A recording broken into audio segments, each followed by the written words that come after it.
Test, test, test live streaming.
خلي هذا حطه. ماري وهيفا، احنا بدنا نعمل بس اخر تست ترجمه. هلا انا عم بحكي عربي، انتوا بليز احكوا على تشانل الانجليش بس نشوف اذا صوتكم مسموع. هلا أنا على تمام. تشانل أنا هيني الإنجليش، عمالي واضح بحكي. أنا الصوت؟ ميري، صباح الخير. إن شاء الله تكونوا سامعيني بوضوح. يمكن زميلتي هيفا عم تحكي بنفس تقدروا تحكوا على الوقت. تشانل الانجليش إحنا على لانه تشانل أنا على الإنجليش. تشانل أنا على تشانل إحنا على الإنجليش. جويس، الإنجليش. سمعتيني؟ انتوا سامعيني؟ لو أنا سامعينك سامعة. واضح. و- ايش عم تحكي؟ I'm on the وقادرين English نسمعك. بس الصوت مش مسموع. تمام. لحظة ميري، الصوت مش مسموع. تمام. احنا كنا بلكي هيك. استني. اوكي، هلا بتقدري تجربي؟ اوكي هلا هيني صوتك عمالي مسموع. بحكي. خلص سامعيني؟ هيك سامعينك. تمام. هلا احنا رح نبلش. خلص. اصلا انتوا رح تحكوا على تشانل الانجليش اول أوكي. جلستين تقريبا كاملين، فهيك تمام احنا تمام تمام وهي بدنا نبلش. تمام. يلا أوكي.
نبلش.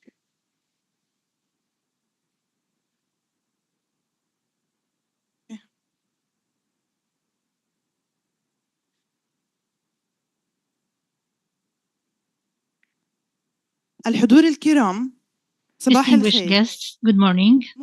ممتنون ومسرورون لتلبيتكم دعوتنا We are وحضوركم grateful and لمؤتمر pleased for your مواطن سنوي invitation في نسخة to جديدة invite you على and الرسم، you to be وعنوانه present at التفكير the 29th الاستراتيجي في annual زمن Muwatin المنتشر conference الإطلاق entitled وحروبها. Active Thinking, فكانت Thinking in the الحق Age of وأفاق Giant Monsters التحرر and Their Wars, في وقت the status of يتعرى truth, فيه of العالم من rights, and the الشعارات prospects الزائفة، of liberation, at a ونقف time نحن when the فيه world بخجل is متحدثون stripped of وفاعلون sectarian هنا فوق slogans, and we الابتسام، stand ashamed, famous, ولكننا and نصرخ إن active in the سقط هو exploration of ذلك، human rights, but وليس we shout أمامنا that سوى الحقوق what we الحقة. have lost is سئمنا في falsehood, غزة، and we have nothing but the rights of وعلى truth. حين غرة We were أدركنا stabbed in أن Gaza, الحق and في suddenly العالم we realized that الذي the توحش truth and the بات right, شعارا، world that has become والإنسان savage, بات has become مجازا. a slogan, and the نعلم human أننا being في has حقبة become a حاسمة من metaphor. تاريخ We invited you الإنسانية، in a dark era in the وتطرح history of هيمنة الموت humanity where the العربي dominance of والقوة على falsehood العدل، overwhelms truth ولكننا and power نعمل دون over كسل justice.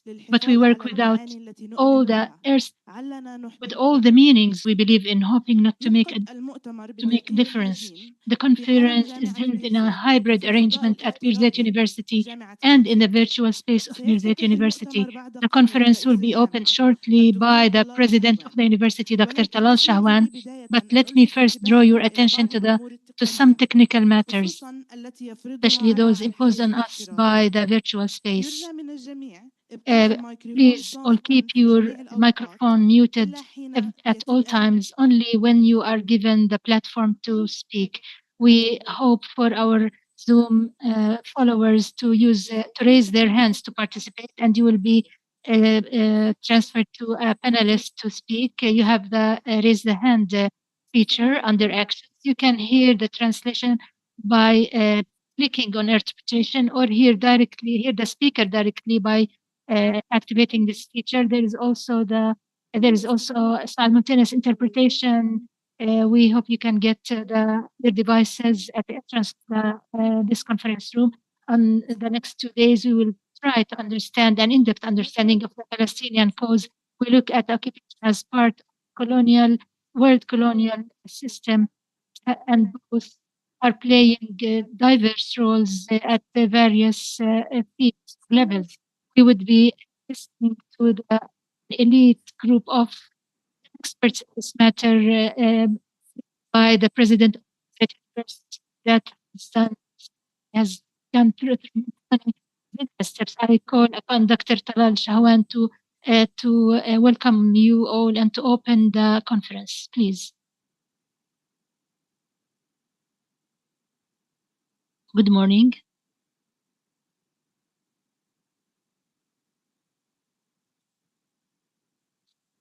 Dear male and female speakers in the conference, distinguished guests, welcome to Birzeit University and its virtual space, where we lick our wounds and open with you the 29th annual conference for the Muwatin Institute for Democracy and Human Rights, entitled Strategic Thinking in the Time of Giant Monsters and Their Wars, the Status of Rights and the Prospects of Liberation. Our concerns today are Gaza, Lebanon, and the West Bank. And what worries us is the current embodiment of what has always been worrying us, uprooting the people from their land, the occupation, the oppression, the killing, racism, hegemony, expansion, and the rest of all elements of the colonial practices agenda. Over the past year and a half, the Israeli aggression has killed at least 43,000 Palestinians, the vast majority of whom are in the Gaza Strip, wounded more than 100,000, and destroyed at least 2/3 of the Gaza Strip, which includes homes, infrastructure, schools, universities, hospitals, agricultural lands, and commercial establishments and facilities. Despite all the frustration resulting from this killing and destruction, Birzeit University still sees itself as a cell working with all its energy to achieve the dreams of the Palestinian people, including producing knowledge, playing a role in the liberation projects of the society, and getting rid of the colonialism. Over the past year, our university has found once again that its emancipatory role is not optional, and that it cannot and does not want to coexist with fascism, killing, and destruction. It will not accept the normalization of such practices. Therefore, it is working to think about appropriate mechanisms to build a better world for our people and for the other people. The themes that the conference raises for discussion today are extremely important given the difficulty and sensitivity of the situation that the world is going through in general and Palestine in particular. Our cause is neither local nor a dispute, but we find ourselves victims of the colonial system of which the Israeli occupation and its bloody actions are an advanced rehearsal. As a result, this extended project, which is extended internationally, the world has hit rock bottom, where its most noble features, such as international law and human rights, are questioned and belittled. Fear and anxiety have become the hallmarks of today's life. We are constantly concerned about the issues of youth and the issues of our students and graduates, job opportunities available for them, and their future in general. Today, the topic of the hour is their security and their chances of preserving their lives in the direct sense. We are wondering about the future of the entire Palestinian people and even the entire world. I hope that this conference will contribute to discussing the tools and mechanisms that will dispel the dark cloud that is gathering in the sky of our world, which portends the continuation of oppression, aggression, killing, and destruction. Even though this world has all the elements of freedom, well being, health, and happiness, but all will not be achieved except through justice and the establishment of rights and the elevation of human dignity in the face of extremism and racism. Muwatin's annual conference is a tradition that embodies the conviction of the necessity to raise intellectual issues and local Arab and international concerns for public discussion. It is a conviction that work and thought are connected, that the university and society are partners, and that we share common issues, no matter how our approach to them differs. This conference is proof that the university plays its role in all circumstances and that this stems from its vision of its role and responsibility and its insistence on challenging circumstances as opposed to surrendering. The Palestinian community's embrace of the university is a condition for its resilience, its success, its ability to achieve its mission, its ability to sustain and preserve its independence, and it constitutes a fundamental support serving as a compass for its national and humanitarian emancipatory direction. I see in the participants in this conference an elite of distinguished academics. I am pleased to have you among us. We see in communicating with our colleagues around the world a central value in our academic life.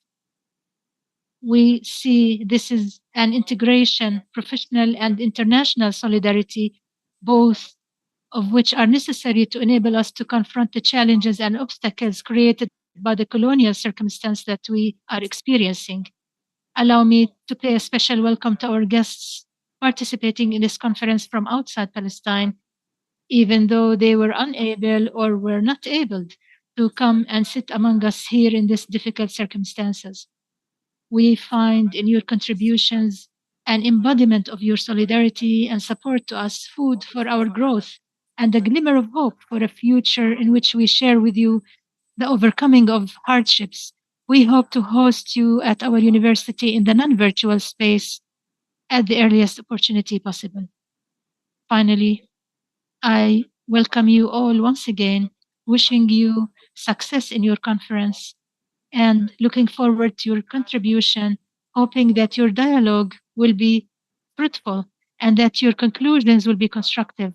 I hope for this conference to be successful in opening a broad and deep discussion on the issues of the agenda. Thank you.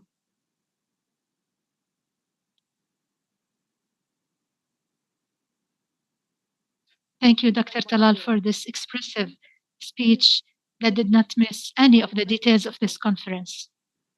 Ever since Muwatin Institute was established in Birzeit University, the administration of the institute dedicates the achievements of Muwatin, which brought to this annual conference and works on strengthening the renewed identity of this institute.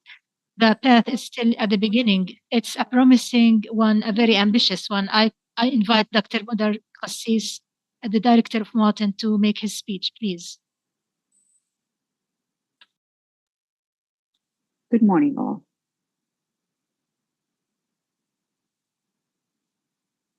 I hope that you accept me through on-site and on offline, that we are committed to our audience, to our case. Please accept this, and for the cause of justice to our people and all our people.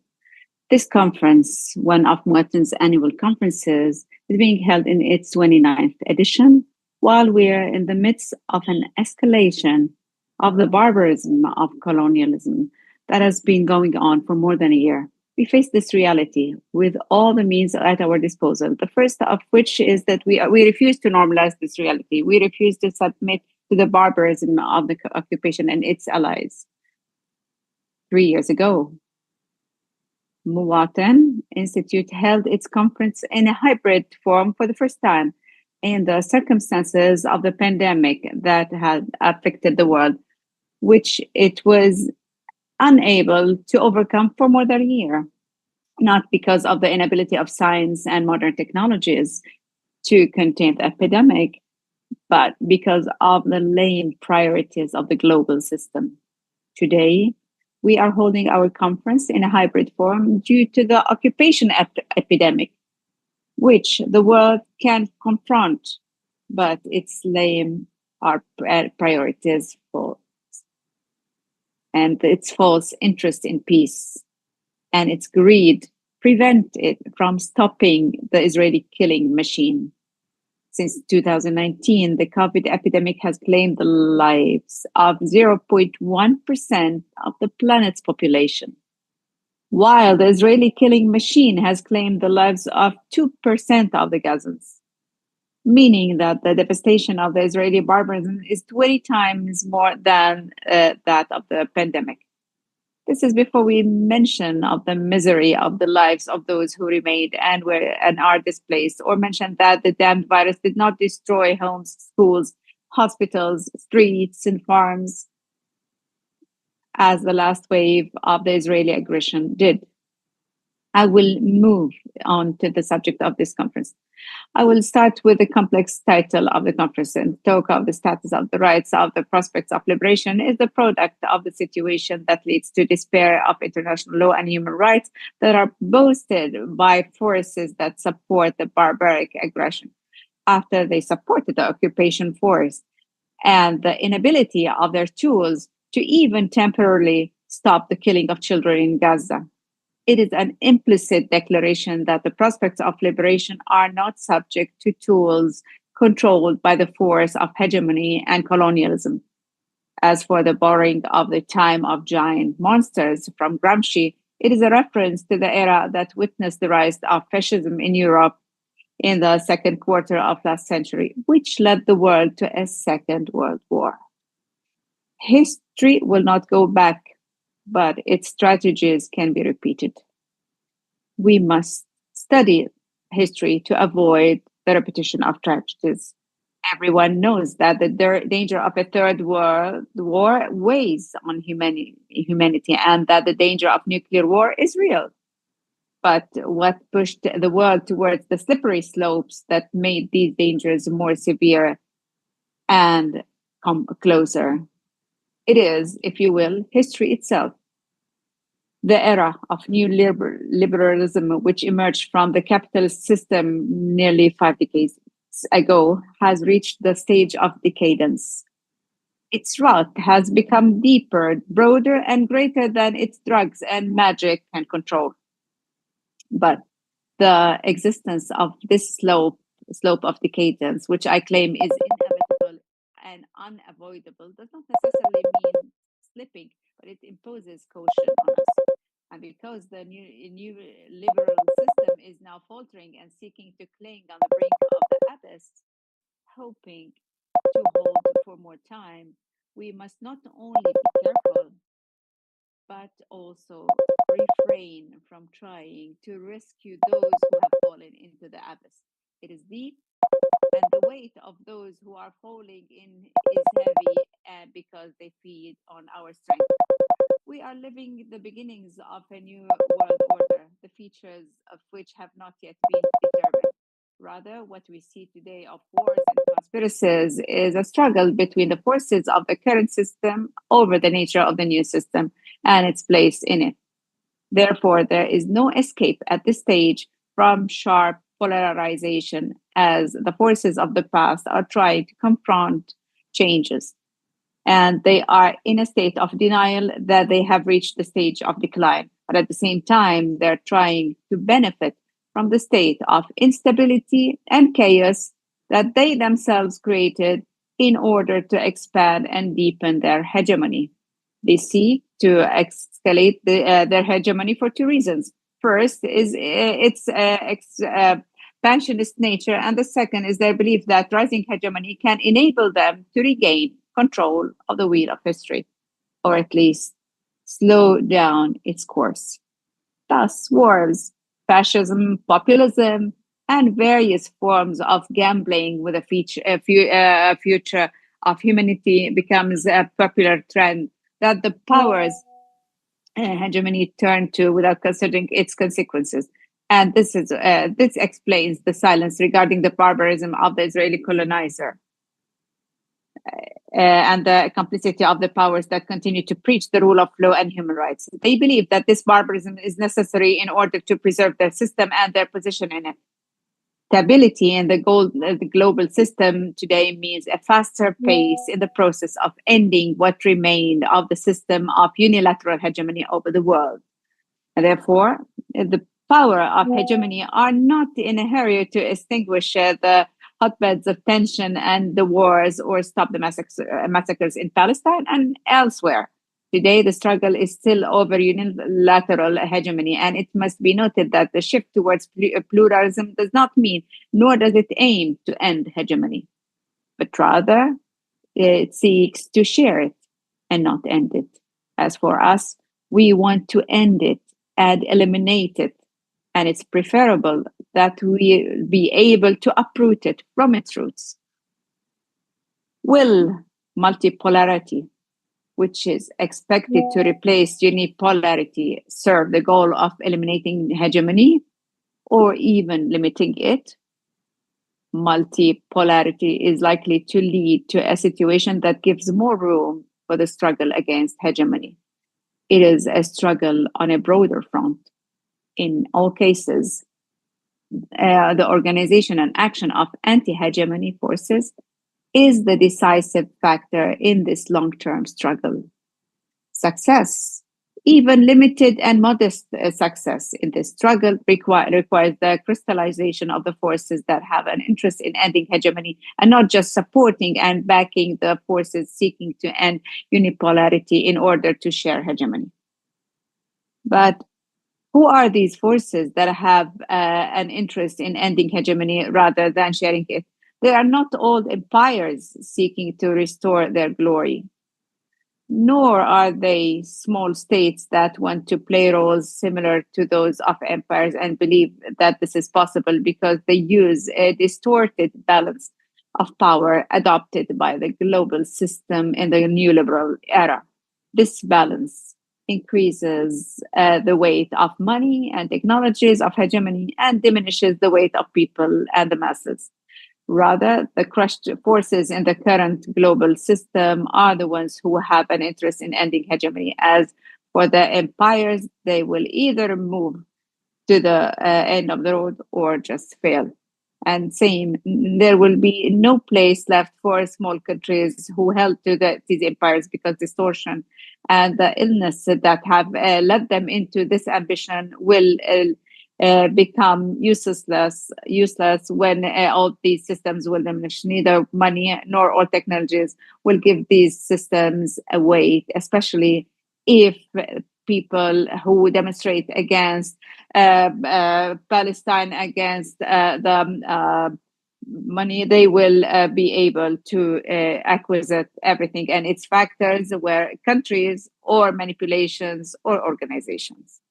Meaning that this system that overcomes the system will not continue if there was no real democracy on the that will take 0.1% for the whole world. I will allow myself to get out a bit and tell you that sometimes getting out of the system which resembles the reality and the ground reality, which mostly refers to the reality imposed by the forces of domination and the avoidance and abandonment of this is the trend against the organization and what the union of imagination with practice produces forms a second aspect of the distortion that I mentioned a moment ago. It is a distortion that had afflicted many minds within the neoliberal cognitive tendencies that are hostile to culture, which seek to reduce culture to folklore. Not at all because of their concern for local culture, but because this reduction constitutes a tool for dividing the anti-hegemonic forces, which share a culture of reverence for justice, equality, and freedom, and differ in their folklore. That's why the forces of hegemony enhance the status of folklore under the slogan of developing local culture, but they empty it of its collective content by enhancing individualism and empty it of its rational content by encouraging consumption and by commodifying it and transforming it into raw materials that are traded by the new entrepreneurs. The tragedy is not complete here, but it is presented as a critical and even resistant act and deterrent to colonialism. Returning to the talk about the necessity and importance of the masses lining up against the forces of hegemony, the victory of Palestinians at this stage is a victory for democracy that has been trampled by the systems of hegemony and has abandoned its liberal shell that it used to boast about. I say the victory of Palestinians, and I don't mean a military resolution that I don't believe is possible or even useful. I say victory of Palestinians, and I don't give any weight to the trampling of the myth of the invisible Israeli power in the mud, as this is not the first time that the myth has been torn apart. It was previously torn apart by the children of stones during the first Intifada. I say the victory of Palestinians, and I'm not indifferent to the death and destruction that has befallen us, especially in the last year. But I believe that the mere cessation of the war that was invented by the powers of hegemony and carried out by the army of a mercenary proxy state that is an important step that constitutes an additional nail in the coffin of the current world order. Cessation of the war is not only saving of lives and an end to the killings, destruction, and displacement, but it is also a nullification of the colonizers' plan that is trying to transform the issue from a right issue to a humanitarian issue. And it's trying to normalize hegemony, or rather to normalize hegemony in its fascist version, and postpone the project of getting rid of colonialism indefinitely, let alone abolish it. Therefore, thwarting this plan is the first plan on the road to victory today. But stopping the aggression requires the support of sufficient forces to stand up to the United States and its allies, without which the Zionist occupation force cannot achieve any goals, and which benefits from this aggression to contribute postponing the effects of the collapse of the system of unilateral hegemony that has been enabled it to plunder a large part of the wealth of the globe and to mortgage another part. Although these forces are playing what is called the football lost time, the victory is possible, and the extension of the barbaric Israeli aggression for more than a year is an evidence for this possibility. The ferocity and arrogance of Zionism today constitutes a crude attempt by one of the agents of the hegemonic powers to enable the crumbling global order to preserve itself, prolong its life, and seize a share in the future before it is born, enabling the hegemonic powers to distort the future and wear masks that enable them to continue in reaping the fruits of their hegemony. There's no doubt that what we see, we are witnessing today in terms of aggression against Palestine with all its geographical and demographic components, Lebanon, Iran, Syria, Yemen, and Iraq, is not an isolated act of a small entity in crisis that relies on its makers after 3/4 of a century of its existence. Therefore, the battle for Palestinian liberation must be included within a liberation project of a global nature.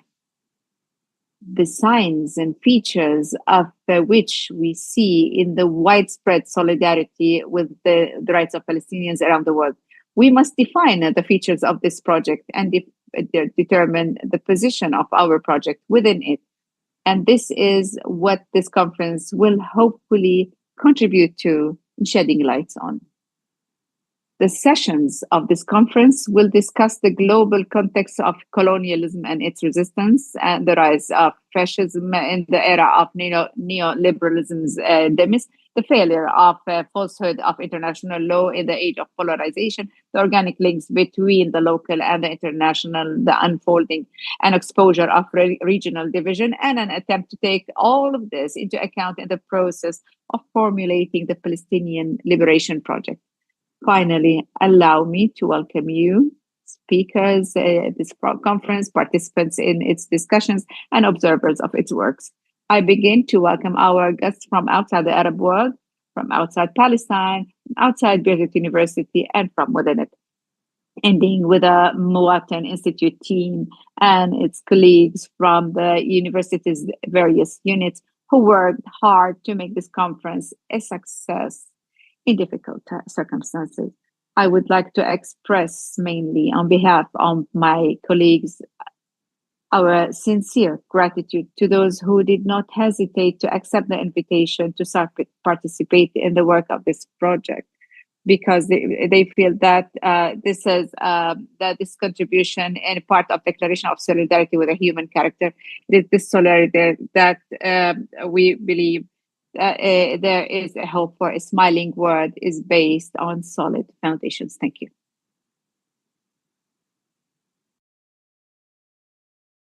Thank you, Dr. Mudar. It's a conference, a rich one, discussing the issues that would identify the road to the future, all of which are international issues that have special Palestinian dimension. This is how we complete our opening remarks, and we will start immediately to the first session, which is the broader context to the emancipatory battle, will be moderated by Dr. Rana Barakat. On my behalf, on behalf of Muwatin for Democracy and Human Rights Institute, welcome you in this conference and wish you all very useful and interesting hours.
Hello, everyone. Good morning.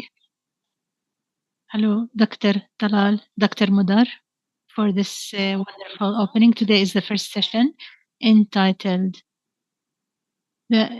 the broader context of the emancipatory battle. We're waiting for Raif to attend. He's on his way. We hope he joins us. Let's start with Dr. Bassem Zbeidi. The paper is entitled The Friends of Palestine, the Friends and Foes of Palestine in the Expected International System. You have 25 minutes. Good morning, everyone. The title of my intervention in three components: the friends and the enemies, or the foes. Especially under the circumstances, it is very important to shed light on the nature and features of those. Second is the expected world order that everybody is expecting to have it constructed or maybe established as hopefully as the beginning of the salvation for Palestinians. And the third one, where can we find those friends of Palestine and how can we reach out to them? The first theme, I would like to address the idea of friendship. Of course, not the friendship between ordinary people, but the friendship in the political space. First rule I would like to remind you of is that friendship is not a generosity work or an emotional work. It's merely an expression to have a shared interest with another party. So it's based on interest, or it's usually exchanged for benefits. If it's not, if it doesn't have this mutual, it would not be considered friendship. Usually, under friendship, each party tries to be aware of the concerns of the other party, which is a prerequisite for the continuation of a friendship, of a sincere friendship. Friendship doesn't mean continuity, satisfactory continuity. It could have a margin of lack of satisfaction or frustration or turning back for certain things. Friendship doesn't mean to give up by any party to give up the relationship with the other. If A is a friend with B, does not mean that A would be an enemy with the enemies of B, for example. Friendship doesn't mean that you have to become an enemy as you are with your enemies.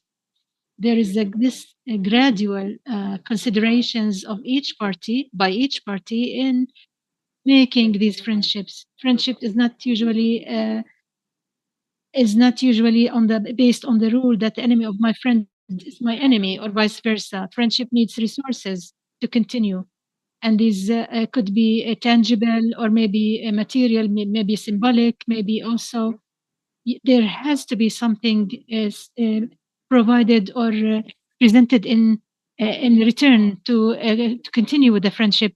Friendship is not usually measured by capacities or capabilities, but it's being presented. Maybe a big part of these issues is very well known, but it's important to remind you of, especially now, that now more than any time else, we as Palestinians, we have to be creative. We need to understand ourselves better and understand the world and the other parties, whether they support what we are interested in or if they're part of the genocide against the Palestinians. All that I mentioned about partnerships, we don't also to speak about the importance of knowing your enemies or your foes. An Italian thinker, Alberto Co, says the presence or the existence of an enemy is important for us to identify our identity and to be able to value our ethics, our values, our self values. A German thinker said that the word does not differentiate between an enemy or a friend is not a political word. The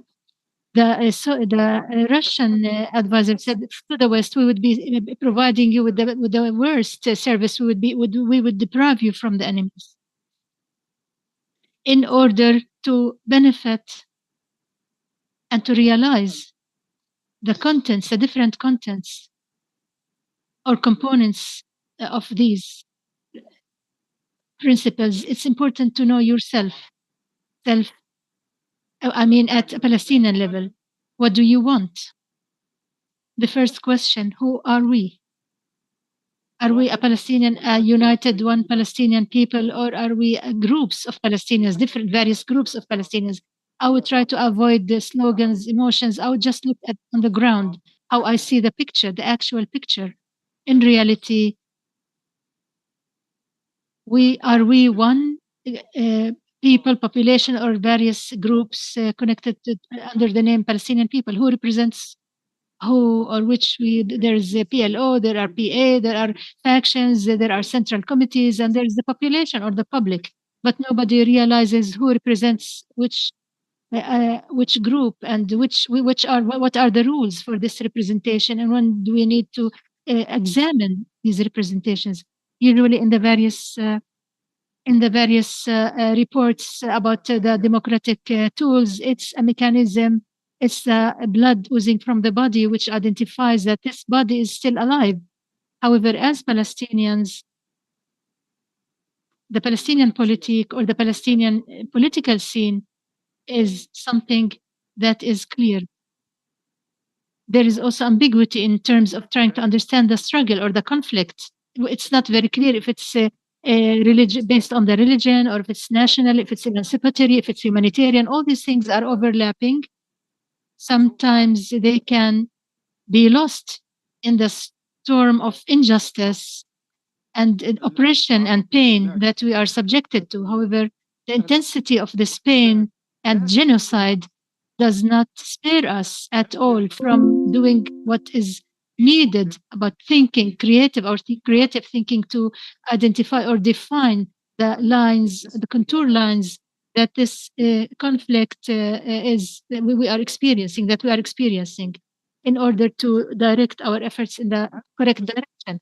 Are we dismantling a colonialized state, or are we reviving an authority that doesn't belong to its own people? It's not clear. Do we need an authority or a state or emancipation or dignity and liberation? How can we achieve our goals through politics, law, knowledge, science, or what? These questions, in order to answer these questions correctly and clearly, is an important condition to achieve or to know friends and foes. If we don't do this, the picture of the friends and the enemies would remain unclear. The lack of clearness means the lack of success in our emancipatory or liberation battle, and the inability to achieve the goals, the emancipatory political Palestinian world. The second theme, which is the expected world order, this expected world order has two main camps. The first one led by China, Russia, India, and the BRICS countries or states, in addition to 40 states who are awaiting and who wish to join this coalition. And by the way, they constitute at least 80% of the world population, which is an excellent figure. It's a great margin that has a very big importance if it's used correctly.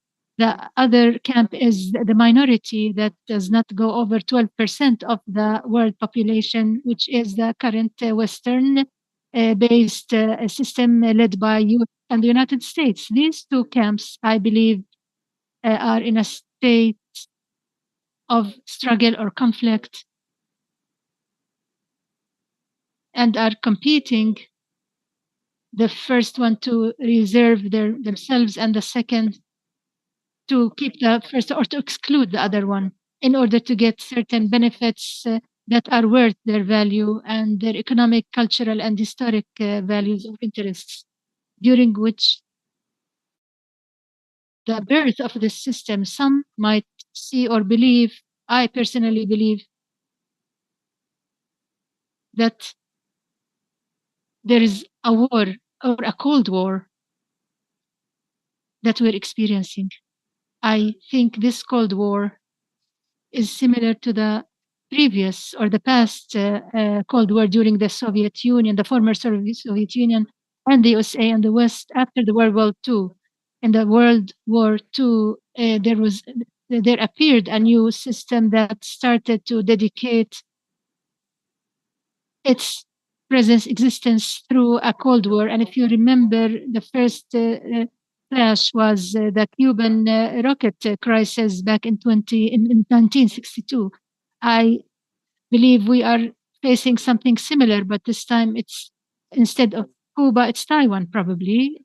For the time being, Taiwan could be a clash scene probably compared to the system to the new comparing the old and new systems. The genocide in Gaza is a simulation of this Cold War. So there is more to come. So it's the second war after the Ukraine war. Ukraine war was first, then Gaza, the Gaza war, and then but it's not ending here. We are still at the beginning.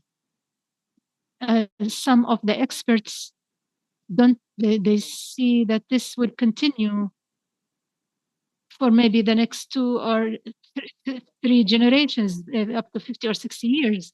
But this time with different details, especially that China is now is bigger in terms of economy than the Soviet Union or the Russia, and thus the size or the volume of the conflict could be even more vicious and more difficult based on the great resources in this expected regime or system.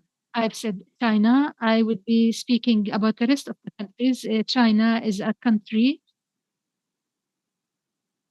that makes its various relationship based on strengthening the calculations of strength. They continue to dedicate their the international geoeconomic power or influence. It starts with the relationship with the United States and the tension in its relation with Japan, India, and ending with the Pakistan and India tension or struggle. If you notice, there is no mention of Palestine or the Arab world in this. It's a country that looks at the important, the extremely important aspects to strengthen the existence or the presence of China as a great power, but its radar is not bringing at all any Arab region to be one of its portfolios. This does not mean that there are no objectives, no goals, no interests with the Saudi Arabia, with Iran, or with the Arab world, etc. But it was not. This vision was not promoted to a level that there is a portfolio or a file by the Chinese to deal with, and thus to have its own impact to reflect positively on the Palestinian war. In our region, Arab region, China is supporting the transformation from regional struggles to economic development. They don't want, they are interested in economic collaboration. China is leading interests and reconciliations in the area or in the region to enhance its own efforts that were a success in bringing together Saudi and Iran. This was merely the beginning. China's vision is affected by the dynamics of competition with the United States and the West at an international level. If China looks at the world, it doesn't look at what its own interest, but only from an aspect how to make this kind of maybe harming the U.S. influence. An example of this is the BRICS that was discussing the genocide in Gaza in 2023. China focused on showing the difference between the supporters of peace in China and the supporters of the United States who want to continue with the occupation genocide. This does not mean that China does not have its own ethical or political position that opposes the Israeli side or condemns the Israeli practices, but the majority of this vision, of the political vision of the China, is how this catastrophe, this disaster in the region can harm the influence and image of the US, of the United States, which is also important. Of course, as a preparation for what's next, or for the future expectation. China has also objected the Abraham methods, not because they are bad to the Palestinians. We didn't like them because they left us nothing. Uh, uh, they changed us. They scattered us without sovereignty, without nothing. That's why we rejected them as Palestinians. However, China had reservations on the Abrahami because it saw it as a semi-NATO role that would only harm the interests and the economic interests of China. So the priority of China is not the side that is connected to the Palestinian right to be liberated, but rather to the extent of the overlap of the U.S. policies in the region or any agreements with the long-term interests of the China. The liberation of Palestine in the official agenda, Palestine is not a serious agenda, a serious aspect in the Chinese agenda. Supporting this, we can't really count on that. The world does not live on ethical and political fuel only. The world also wants to be involved in relationships with resources, with practical positions that would be translated and would into results. I believe China is not going in this direction. The political support takes the voting at the United Nations, and finally hosting the enemy brothers under the so-called reconciliation in Palestine. I mean Fatah and Hamas.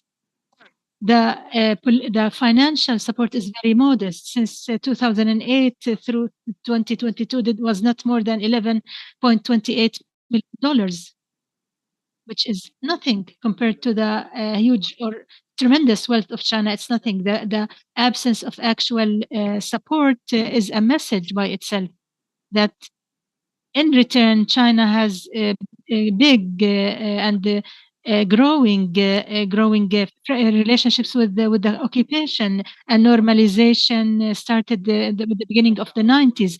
Now there is a bigger collaboration in terms of inventions, investments, and commercial exchange and projects between the two sides. In 2023, the size of the commercial exchange was $22 billion, and then the reciprocity of the interests, the growing interests of Israel in the Indian, in terms in return to the Chinese interest that is growing in the area, and this is what we call the political reality. And therefore, this justifies for Israel or for China the respect for its relationship with Israel. So we don't find anything that is parallel or that establishes a balance regarding the Chinese relationship with Palestine. Now, regarding India, it's not a better situation. It's a growing role in terms of demography, economy, relationships, etc. Inside India, there is a growing discrepancy in terms of the vision about the nature of the Indian population. Bharatiya Janata, the ruling party that supports the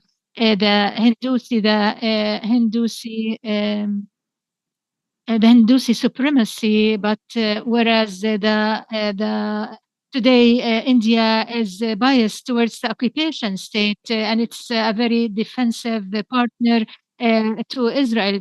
India buys military equipment from the occupation state. 49% of its own imports, that is $15 billion back in 2021. The commercial and investment relations between the two countries are rising, are growing, especially in terms of technology. Both parties believe that they are the victims of decades of the so-called Islamic Islamic extremism, and so they understand each other. They consider themselves as victims of Islamic, the so-called Islamic extremism. Muslims in India do not constitute a big electoral percentage compared to the right-wing ruling party, and therefore there are no pressures on the policies of the government. Oppressing the protests supporting Palestine, and also enforcing or imposing restrictions on the supporters is also growing. I can speak about Russia. I can speak a lot about Russia, but I excluded it because I think, and this can be discussed, that Russia would not be more than a party that works or that lives or works in a space that does not contradict the interests of China. And therefore, the independence in a Russian foreign policy, I personally doubt that it would serve, and mainly the war against Ukraine, that there was no room for that, but only after building a strategic understanding with China in this respect. Last, where can we find our friends? And this is maybe the main important part of this. We need to differentiate between two things, that the international system or regime and the international community, which includes all the entities, the players, the international players, local and international actors. The international community are our friends.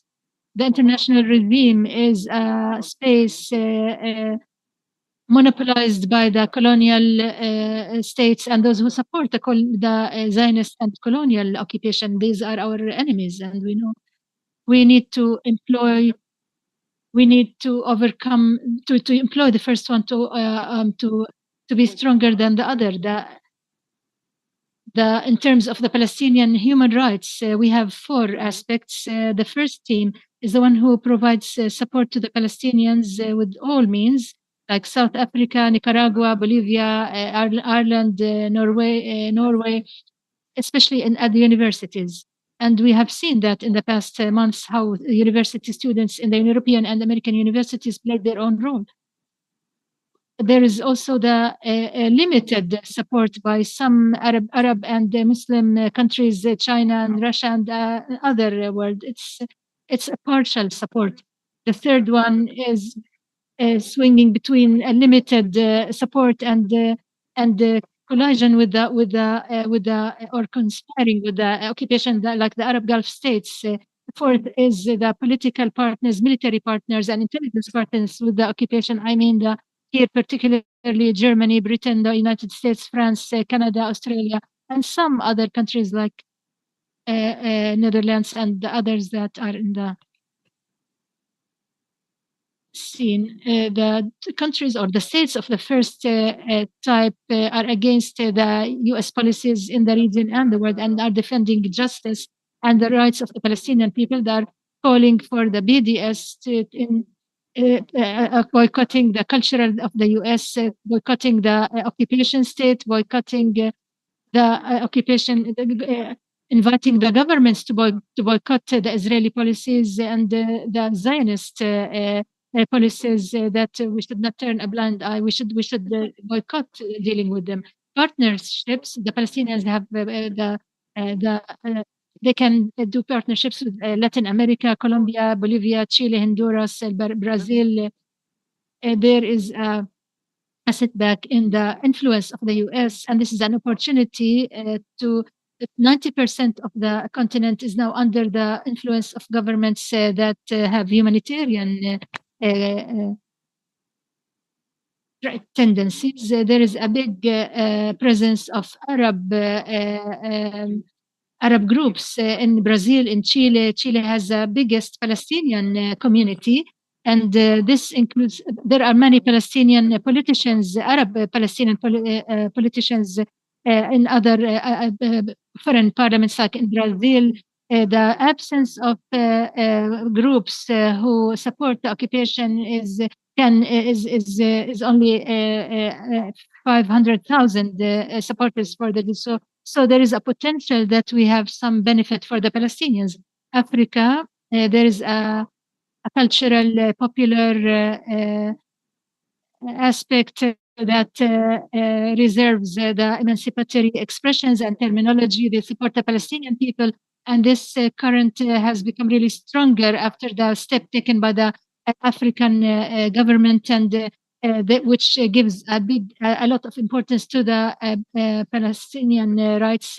Many African states voted at the UNESCO for the sake of the Palestinians, whereas 2017 some African countries refused the launching of rockets against Gaza, and also the environment there is really a good one. And I'm about to finish. Europe, there are three themes or three. Europe, there is one part that supports the occupation led by Germany, and the other one claims that it maintains a balance, which is France, that has the biggest two Islamic and Jewish groups or communities, and the third one that strongly supports the Palestinian liberation, mainly Ireland, within the framework of its support of the populations or the peoples. There is also the one that supports the Zionist, as opposed to the public opinion, especially the young or the youth who support the Palestinians. In the US, the importance of the relationship with the community or the social political groups, Black Americans, Afro Americans, who call for economic and social justice and arming or calling for the disarmament and other things. To conclude, in order to benefit to the maximum from the transformation of the world regime, and I would end here saying first we need to achieve Palestinian unity. All these friends means nothing without Palestinian consensus and unity that takes into consideration all the things that we talked about. To redraft the Palestinian Emancipatory Project, we have to redraft the principles and basics, foundations of this project. And we need to have a convincing descriptions and efforts and about the nature of this struggle, this conflict. The conflict is different. The world has changed. This change needs to be done so bad. We need to redraft things and finally to improve or to develop emancipatory tools, mechanisms, because we can't count on or have hopes in the Arab and Islamic spaces. Thank you so much. Thank you very much.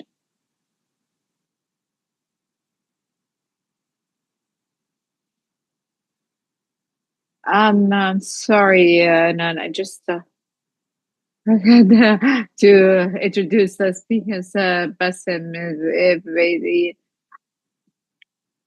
he is an academic in political science at Birzeit University. He was our director in the program, in the master's program at Muwatin.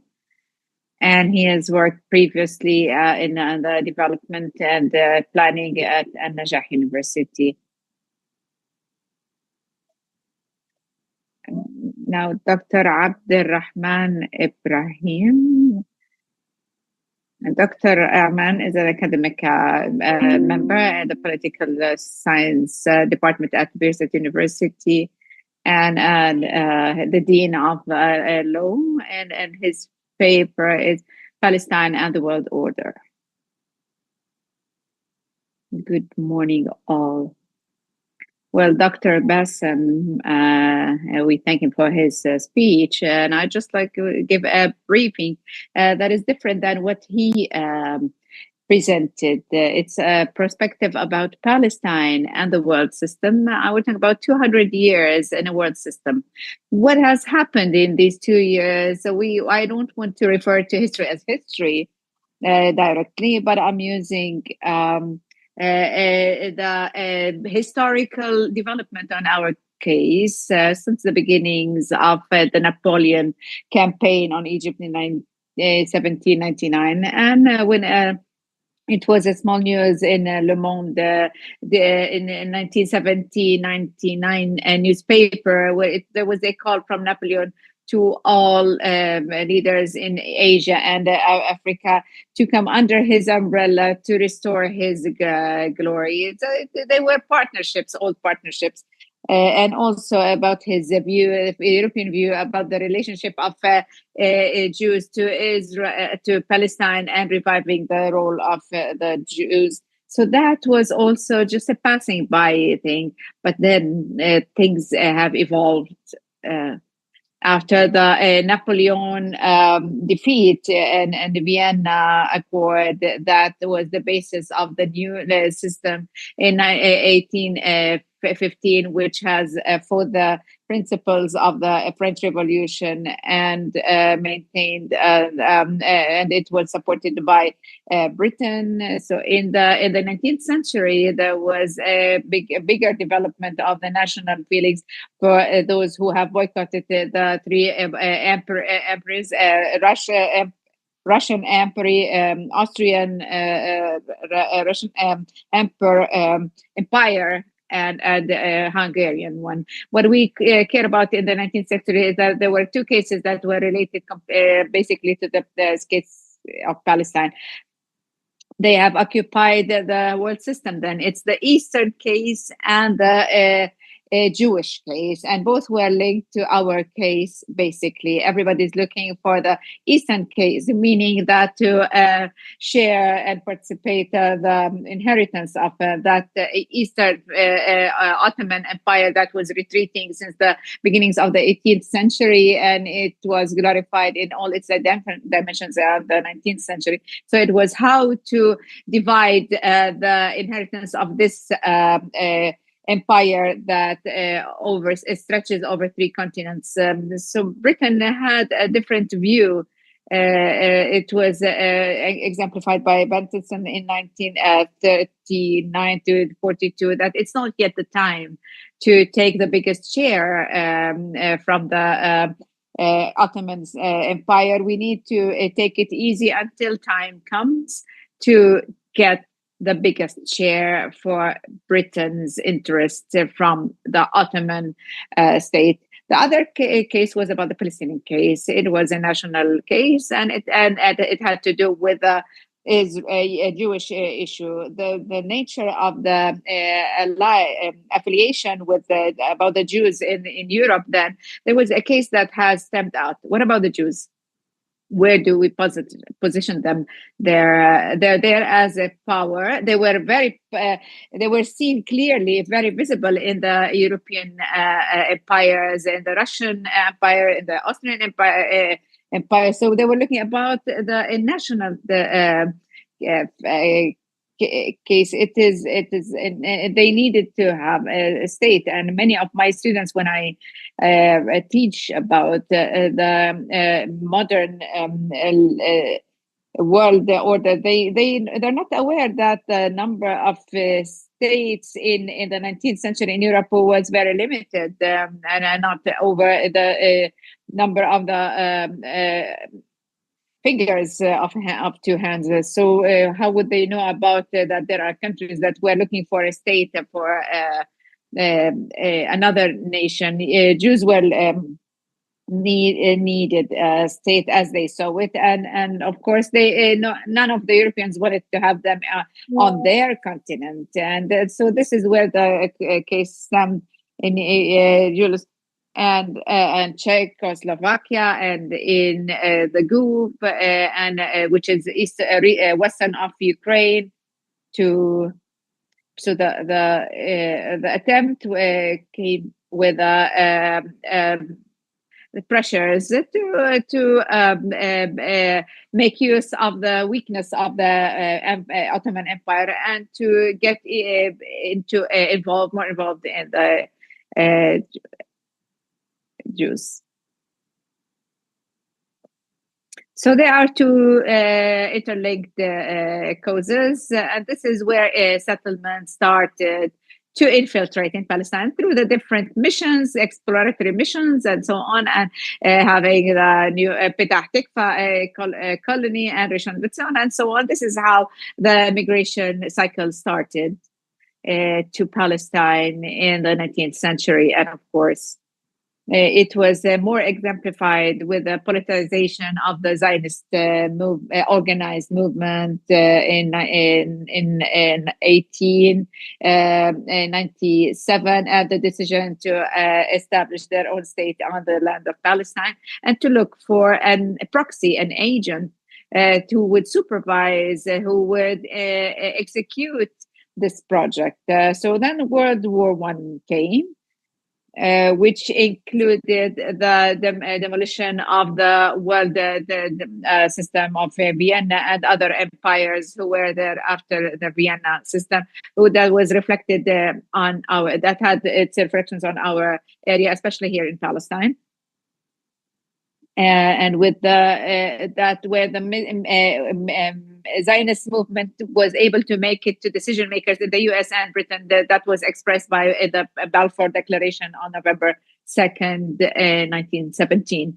This declaration was not a declaration that because that guy wanted to slept and woke up and said, we want to give them a state. It was worked on for 10 or 12, 11 years until this declaration was declared that they were empathic with the Israelis, and of course the main force was the U.S. and his and the lawyer Brundai and his with Wilson, and also the first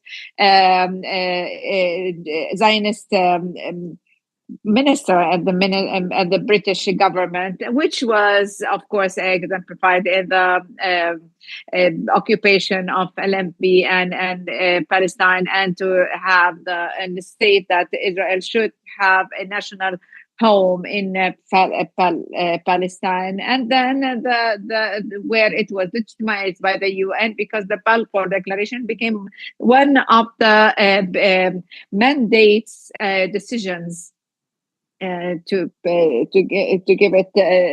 the land to Jews, and of course it had to do with Sykes-Picot Convention and so on. So this is when we became, where we confronted this. We had this mandate, British mandate, that was supporting having to have an Israeli and Jewish homeland for the Zionists, and then the Higher Commission was the one to implement the statehood, the Jewish statehood. In the 20s, it was a heated activity to bring in immigrants to Palestine. They've erupted the settlements, and the mandate has given the Zionist movement to control Palestine two main things. First, water and electricity. They were exclusively controlled by the Zionist movement, with all its institutions in the 20s of the last century. In the 30s, Hitler was in power, and he implemented his idea in to resolve the Jewish conflict. And we said that Marx had his ideas about the Jews in his in the community, about having an entity outside Europe. So Hitler had the final decision to exterminate the Jews and get rid of them to finish and resolve this issue. But the Zionist movement and many times tries to forget or abandon the heated collaboration with Hitler regarding the migration of Jews to Palestine during his power, and the starting to implement the start of the implementation of his project to have a final solution for the Jewish case. The 500,000 immigrants reached Palestine at the end of the 30s. And then the big revolution erupted in 1936, which required that Britain, where the revolution was at a point where Britain tried to contain the whole issue, because in 1938 the Munich conference was held between Britain and Germany, and it was clear that it was the beginnings of the Second World War on the door, around the corner. So it was just to gain interest for itself and gain Arabs to its side. So they tried to gain them to support them in the second coming world wars. So they held the St. James Conference in London to have a comparative relationships with the Arabs and in their ideas and their ideologies regarding the Palestinian state. And in order to gain so they promised them that the immigration should stop, and there will be 10 years time things will stop. And they were against the British state, and they've changed the powers from Britain in 1942 to the US in Baltimore for the Zionist movement. And the US then became the main auspices for and host for the Zionist case. And this is where it was the big people. This is when they started to do these terrorist acts in the Zionist movement, led by Begin and Shamir, and who became figures and known figures in the Zionist entity. The blockade of horizons have made Palestine's case go to the UN, which was a new establishment. It was established in 1945, but this is where the American, the US government had completely supported the Zionist project with all its numbers. The number of members of UN were 57 countries, and the member countries, and the partition decision was in 1942, and it had an economic impact by the US, who were opposing, for the countries who were opposing the partition, the decision that was issued in 1947.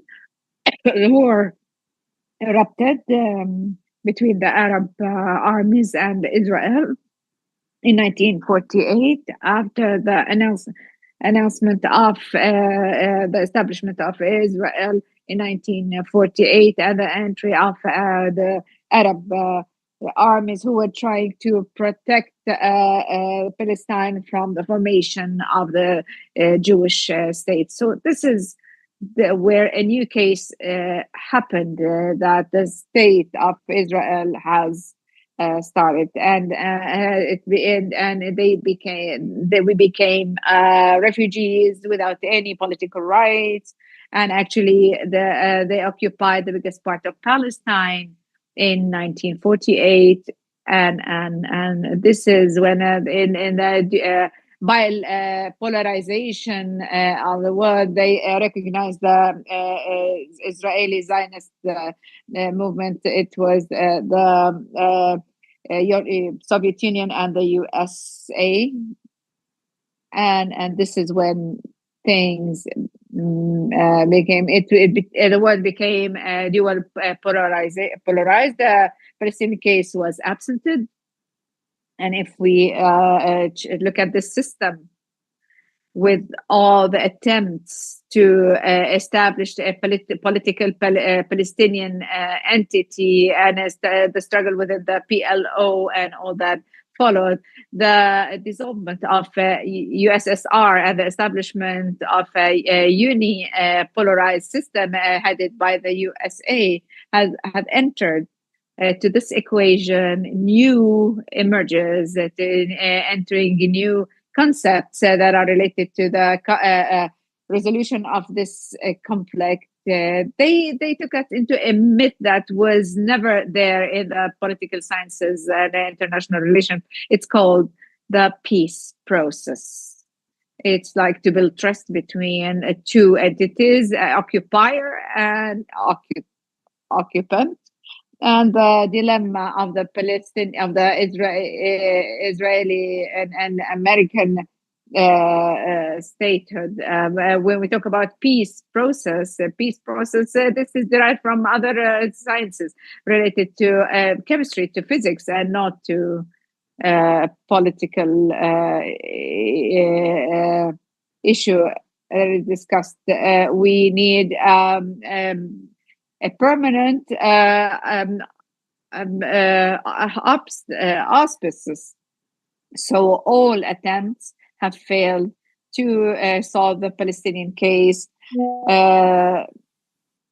and we've become under the hegemony of the U.S. and now, and after the war of Gaza that we are now witnessing, and the Lebanon war that is following the war of Gaza, what do we expect from the Palestinian case within this system that is currently, as Dr. Bassem has said, that we're still living in this transformed interim period. Palestine, in this case, is being transformed from one form to another. Where do we stand? I don't want to repeat what Dr. Bassem had just presented. China, the third, it's the second partner to Israel, the second ally to Israel after the U.S. It supports in its newspaper, its media, promotes the right of Palestinians to have their own state, or the two-state solution. The two-state solution, okay, but where's the implementation of the two-state solution? Where this is where things stop. The other trap is Russia, which basically has a big Jewish community, and they have a big impact in the Russian economy, and they do support the Palestinian right for having their own state and independent state. Yet we stop here, and then we ask, what next? What are the procedures for this implementation? Is it after the war of Gaza or Lebanon? Did Russia or China have withdrew their ambassadors? They imposed embargoes. All these transformations in the world system and the global system, and 2 years ago till now, since 200 years ago, have done nothing. And the sole winner in all this was the Zionist movement, with no doubt. And what happened after the Gaza war was that the whole eruption in the whole world to defend Israel, to serve Israel. We're talking about a state that was attacked by some hundreds of armed people, would not require all the forces of Germans, British, and U.S. troops to defend it, as if it's about to fall apart and that the Zionist project was completely demolished. No, it is farther than this. The case is farther, and the Zionist movement is a project, their project before any other project. What is our role here? That's the main question. We as Palestinians, we talked what we've been subject to throughout the past 200 years. But what is our role now? What should we do? What are we required to do? Nothing. Just be resilient. Our resilience in our homeland throughout all the what we've been exposed to has, despite our divisions, our disagreements, my colleague talked about to have a comprehensive project to all Palestinians, inclusive one. Well, then someone should, we should all agree about the priorities of this project. We need to agree about the outlines of this project. We need to agree on the end point of this project. It's when we talk about national unity. Based on what? What are the vocabularies of this unity? Where would it take us to? in order to resolve this what we did throughout the 200 years, and that we need to get rid of this curse, and we were always the losers when we hear a unilateral or polarization, U.S. unipolarization, that it's the right to defend the people. And when we hear about the Nazis, and that Hitler had a right to defend himself because he was attacked. So this is very sarcastic. All that was done from Israel had all made mock of all human rights issues. The Israeli representative at the UN is there, and the UN is even cannot even explain or express its opinion. Israel, the UN Secretary General said, well, Israel, we care about it, as if Israel is a persona non grata. And as if we and this so we try to be actors and not something just made for us, but we cannot. Thank you very much. Thank you very much. Raif, Dr. Raif Izrek has a PhD in law from Harvard University, and his about his and the Palestinian case. Dr. Raif will present to us Palestine, the ethics and the double standard.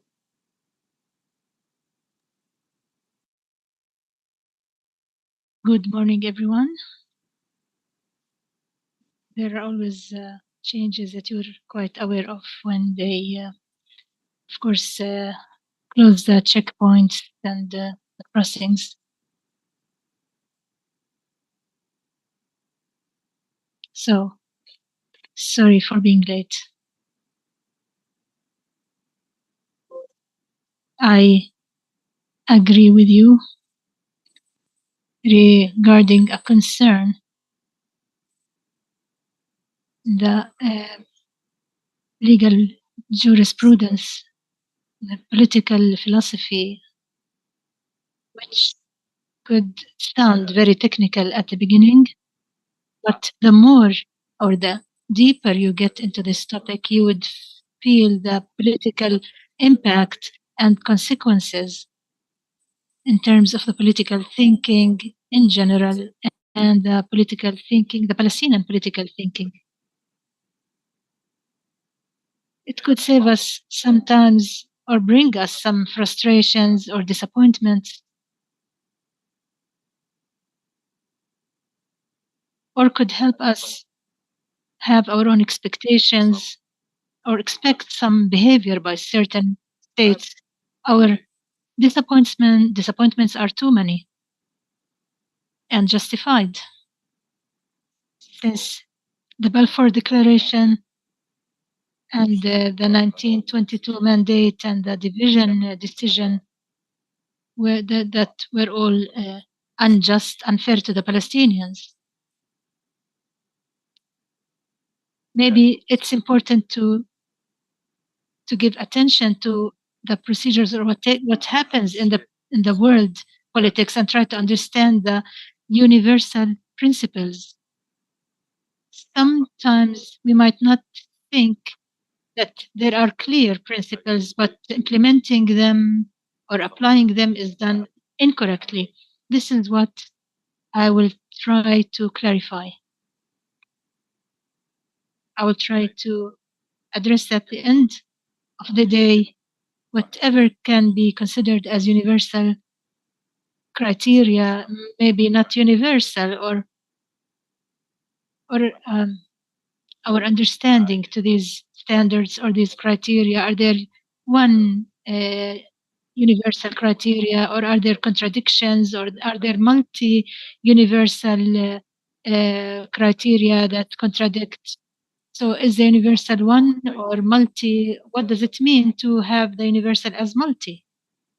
How can it's called uni, or uni, which means one. I think this could be a good approach to this discussion, or trying to understand the statement by the German foreign minister about 2 weeks ago that could have caused a, a shock to some people in her foreign policy, which is commitment to the international law. Of course, this all should be one structure. Aside from the defending Israel, she believes that you can have both.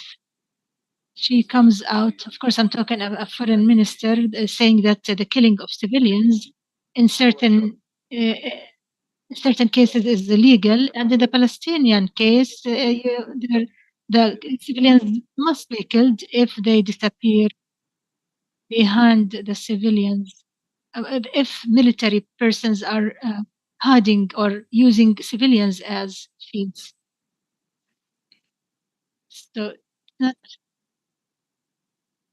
I'm not shocked actually or surprised by such statements, because I never thought or considered there is a clear law that says anything clear. Every law, being a law, has its own exceptions. There's no law in the world that can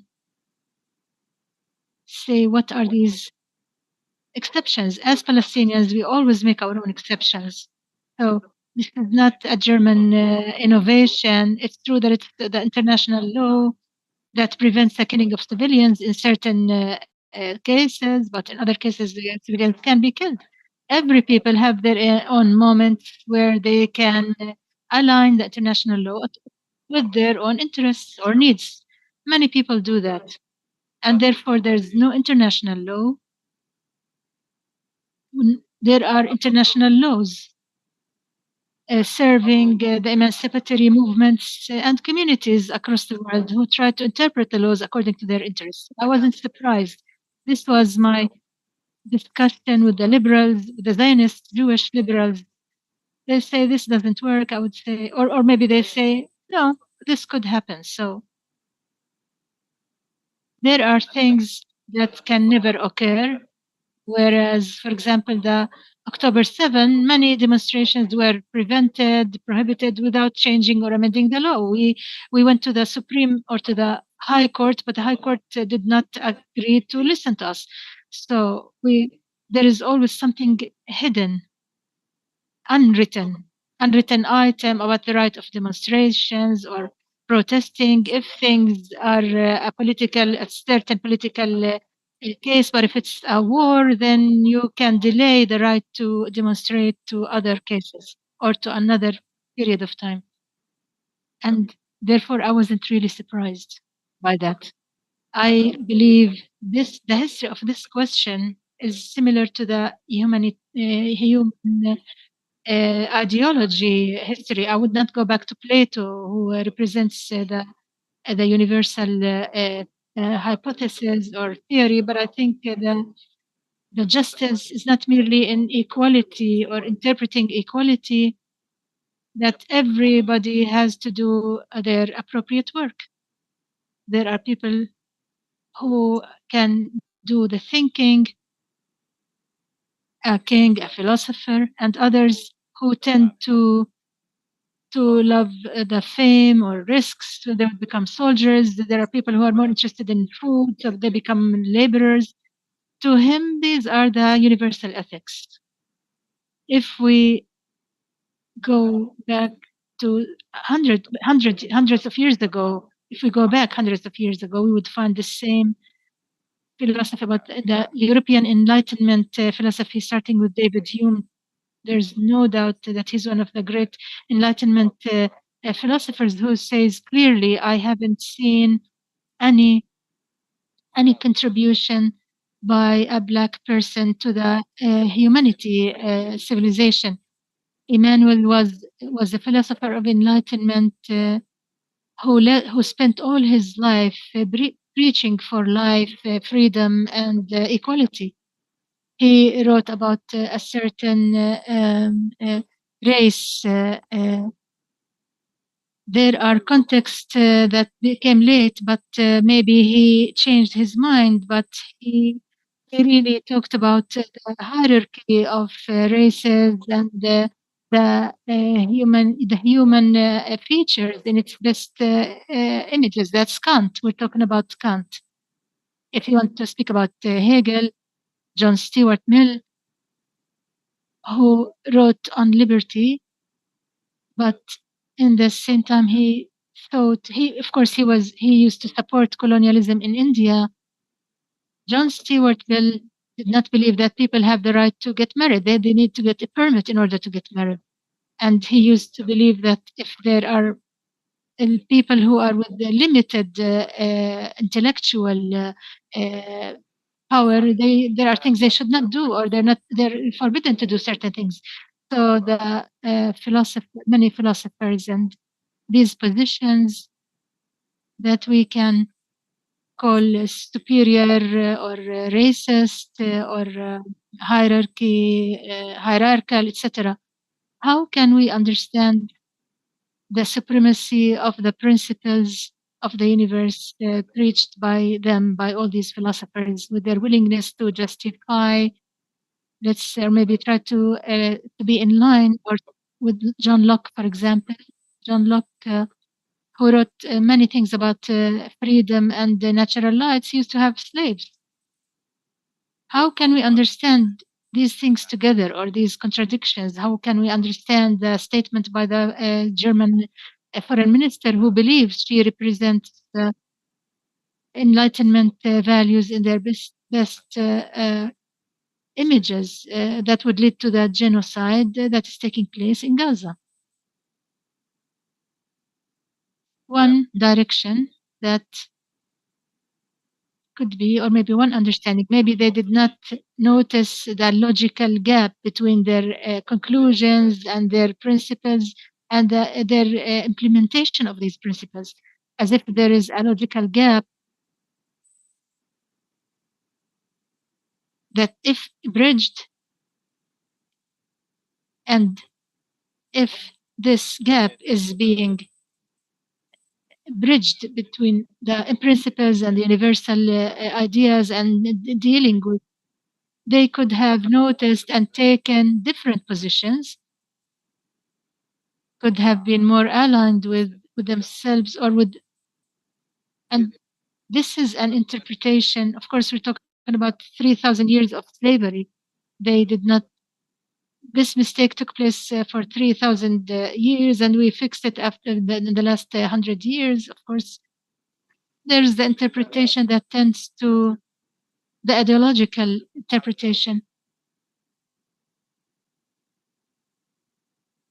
Maybe there's some kind of dark ambiguity or unclearness when you try to find some justifications that makes it difficult for you to see the truth. And this involves the Marxist and post-Marxist heritage in terms of the role of the ideology and its role.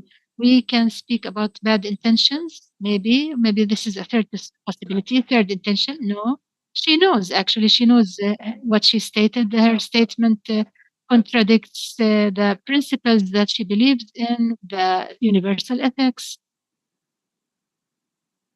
But maybe her personal interest as a foreign minister, maybe she has somebody or some party or some Jewish donor who supports her, maybe Zionist supporter, and thus she plays this role. Or her own interest as a German, or her interest as a minister, she wants to resume her position, or to keep her position. Let's call this bad intention. I would leave such interpretations for you to deal with, but something that pushes us to think, why can't the world understand us? Or as Palestinians, it's been 100 years now. Why can't the world understand us? We can say the world understands us, but doesn't want, or maybe not interested, or maybe understands us, but they're against us because they have their own interests that are against us. Some might say, no, even these values preached by the Europeans, the Enlightenment and justice, freedom values and logic, and maybe these principles are, or values are the ones that allow or justify and give legitimacy to the colonial project. When you read the literature of the post-colonial, when you read the post-colonial literature, this is a rhythm that is being repeated. It says that the colonial project is the other face of enlightenment. The other face of liberalism is colonialization. The other face of logic and intellect is supremacy, is oppression, as if there's one allows for the other. If there's a reason or a cause for dealing with this tendency, I believe so far I did not read any text that can be convincing to me. If somebody preaches about equality, allows him to oppress the others. How? How can we understand this? So I'm not really convinced with this hypothesis. I'll do one simple thing. My own contribution is to dismantle one statement among others that you can be open to think about, which is I will try to claim that the lack of acceptance, the inability to accept the contradiction, the logic of contradiction. I cannot buy the logic of contradiction. There is contradiction between this statement that Kant says, I reach that there is equality, or there will be equality prevailing, but I'm against the liberation of India. Or I want to speak about tolerance, but we should not really be tolerant with the Sunnis or with the Shiites, for example. I don't see contradiction. Of course, contradiction is important, but the contradiction theory is one that, according to which the colonized and the marginalized or vulnerable groups, the slaves, the immigrants, can employ in their own struggles against the colonized rules or the masters. In other words, they would hold them accountable according to their own standards. All that we need is for you, Europe, to be committed to your enlightenment values that you have talked about. You talked about the right to self-determination. You talked about equality. So please prove that. This hypothesis of contradiction has many important aspects. For example, the enlightened people in Europe can say, don't forget the West. There is a lot of culture and Western civilization that you can use or utilize. So this is a way, this is one of the Europe's way in defending itself. Why I'm not enthusiastic about the theory of contradiction? First, because I'm a lawyer, dear guests. I'm an actual lawyer. I'm not a human rights lawyer. I'm a lawyer in corporations and other operations. I have won so many cases that I was quite sure I would lose, and vice versa. In other words, I don't want to speak about the ability to manipulate endlessly. In some cases, you feel that there is something you can't manipulate against, or to to try to handle, or maybe weaken the principle, or go against the principle that you have. The universal principle is like a wall or a fence that I try to jump over. Sometimes I'm able to do that, and it's like I jumped against it, and as if I found some exception, or as if I have delayed the implementation of this principle. In other cases, I can't. I'm unable. When I can, I say there is a principle. The principle that I can say, I can't say anything about this principle if I can't able to jump over it, or to find a justification for it, or to implement it. A principle is something that appears at the end of the effort that I try to do on this principle.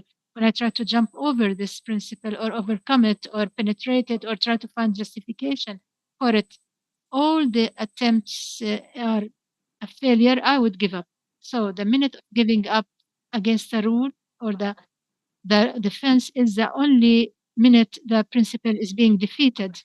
We might say that there's another person who's next to me, is another lawyer whose attempt could be maybe a failure, or could be a success, unlike me. So if we, for example, take the basic expressions that design, or that make the law, whether the general, the public, or the private laws, the international laws, or property laws, etc. I would go. I'm about to finish. If we, for example, take France and the Declaration of Human Rights,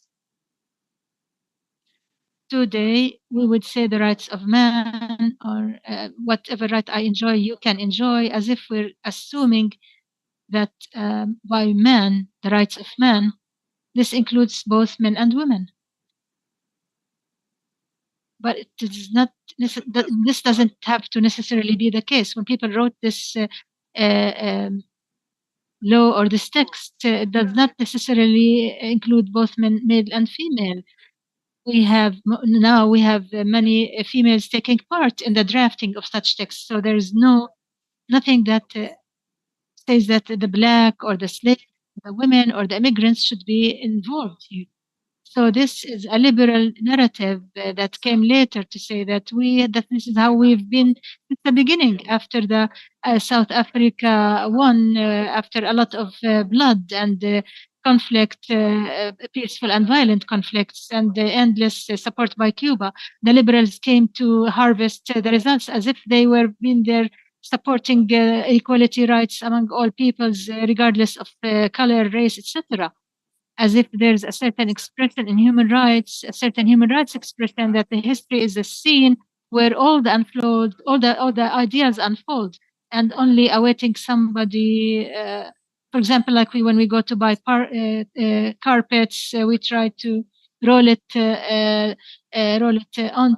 It's not such an expression doesn't roll anything, any universal value, are accumulation of achievements by certain persons, or certain groups, marginalized groups, vulnerable groups, oppressed peoples who struggled and who filled these expressions.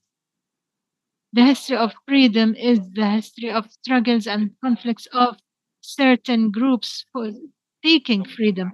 It's the black revolutions, it's the feminist movements, it's the labor movements, it's the history of oppressed peoples, it's the history of the homeless, all of whom have drawn or who gave the meaning of the idea of freedom and equality.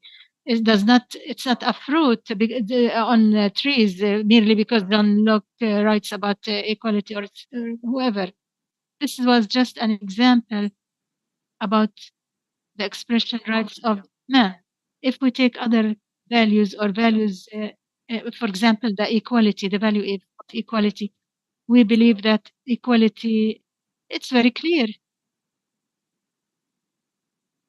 You should always remember the history when you have many of you as students. One of the good ways to think is to try to go like 300 years back and see how things that you see today could be logical today as opposed to before, and vice versa. So you always try to emancipate yourself from to go through the history. For example, equality. The humanity lived believing in equality while they have slaves. They never thought that there is a contradiction between both concepts. If I share something from the constitutional law inside Israel, or it applies anywhere elsewhere in this world. Today, one of the universities, for example, can differentiate between graduates, military graduates, and people who did not serve in the army. You would tell them it's equality. You should give every student this right. They would say, no, equality doesn't mean that you have to be equal to all. Only people who are under the same circumstances can be enjoying or given this right. For example, you would give parking for people with disabilities. You are not supposed to give parking for people with with certain disabilities. For example, equality means dealing differently with those who are different, or have equal treatment of all those who are equal. There is nothing. How can you know if these are equal or not? There is no such theory. How to implement this? This should be a question about previous theories about law. If an Israeli leader would tell you, I can't make you share equal rights like a soldier. The soldier spent 3 years of his life serving the Israeli state, so he's in a different situation than yours. Now, since there are no two persons in the world sharing the same status, even if they're twins, identical twins, because each one occupies a certain space, did not live the same life, and thus if I'm a judge or a politician, I always find a reason why I should be dealing with both sides differently. I'd be finishing in 1 minute. What does this mean? It means the universal values at the end of the day are the result of struggles who try to show themselves as universal values. But this doesn't mean that the strength or power is the sovereign in everything. But this also means for us as Palestinians to get out of the feeling that maybe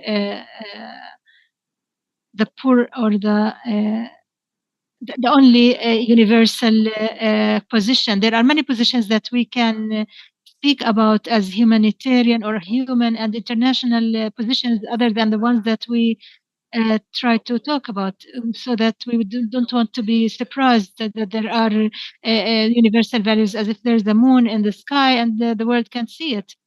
Allegations or claims should be made. That's why back in 1947 that the division decision was seen by some people and others did not see it.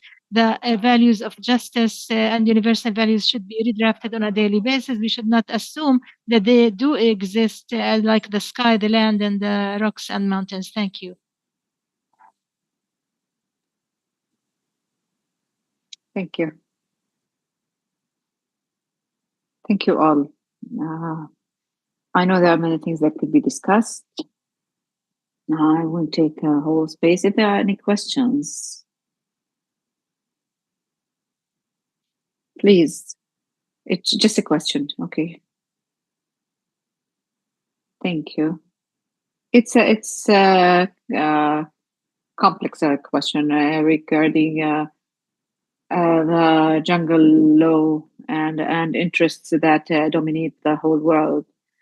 Is it in Palestine's interest in the current situation, in this weakness that we're in, at least, that the world or the basis of the rule of game should be set from the Western camp, So if the basis of the game, the rule of the game are set by China, would it have a negative impact on us more? Although they don't have anything against us compared to what's happening right now. I suggest, how do we compile all questions and then we take them in turn? Any other questions?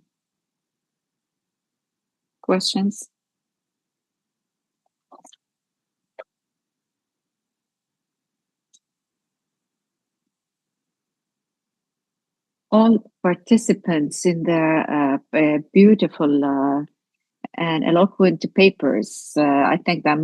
My question is to Dr. Bassem Zuwaidi. Regarding Palestinian people, what are the factors, in your opinion, that make Palestinians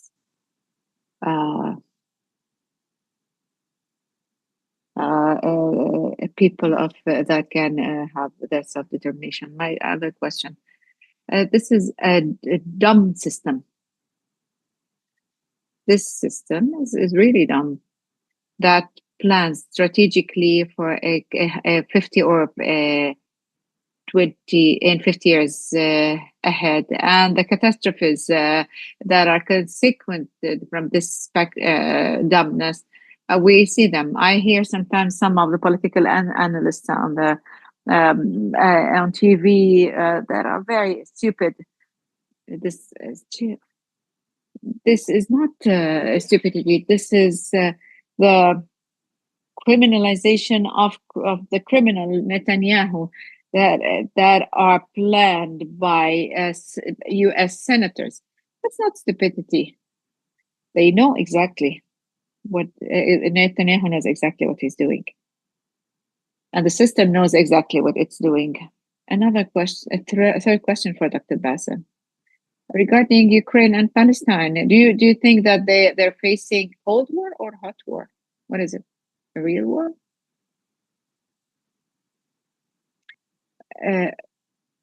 Dr. Raif, I loved your presentation. However, can we call it really double standard? The way it's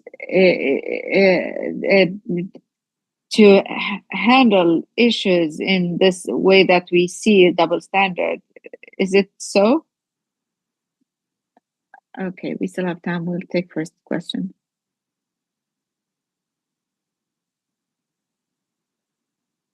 Okay, Dr. Ghavda. My question to Dr. Raif. You, as if you adopt a school of ethics analysis and understanding the values, where they come from. It's a process and a context. So it's a process that doesn't have a beginning and an end. It's an ongoing process. There are actors who come in, change its definition according to the context. So this is one of the schools that tackle the issue of ethics. My question,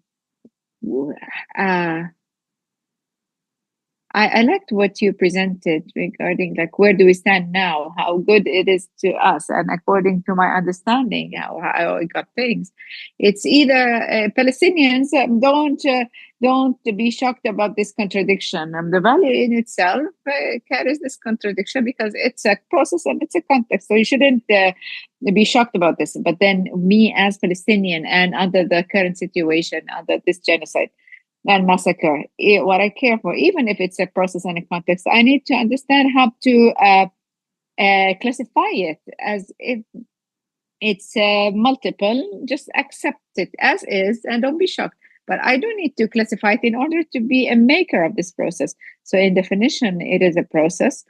So let's just let me be part of its making. And this is where I see that your presentation is good to us on a Palestinian, as a Palestinian. So this is my question to you, if I got you right. My other question is to Dr. Bassem. It's similar. When I see that when we understand the international policy policy. It has its schools, and it's not stagnant. It's not rigid. It has different schools. And if I want to focus on China, for the past 20 years, there was big discussions about China. Is it bipolarized or tripolarized or what? And our understanding for the external policy, which I believe it's very, very clear in China, particularly, where do we stand as Palestinians, as a popular policy, forget about the formal policy. So as a popular policy, meaning that we as political actors, we as universities, as academics, what's our role in making this external policy, especially in a country that is neither opposing nor non-opposing? There is a good margin for Palestinians to enter into the Chinese external policy. And my question stems of like, I really don't know how to classify ourselves. Thank you. Okay, we take all questions.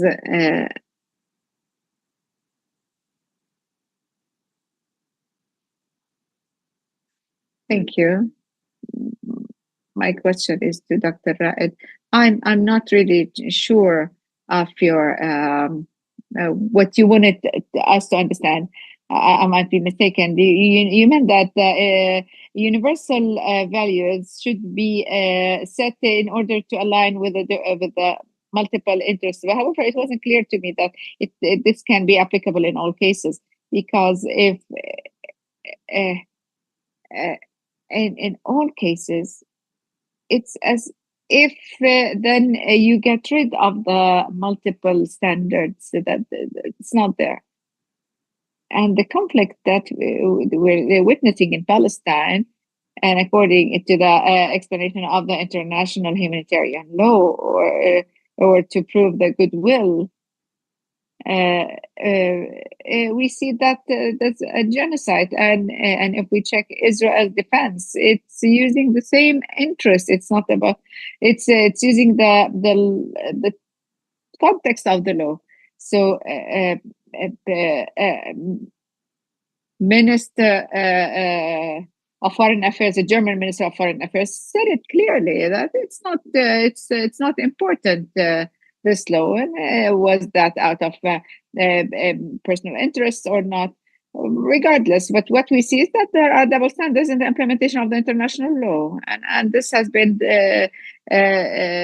seen clearly. It could be implemented on an African country and not on Israel. So there's the main question: is there a future for the international humanitarian law after the genocide that took place in Gaza? Is it? It's an option. Will it still be there? Thank you. My question to Dr. Bassem and Dr. Abdulrahman: why excluding Arab and Islamic countries from the friends circle or partnership circle?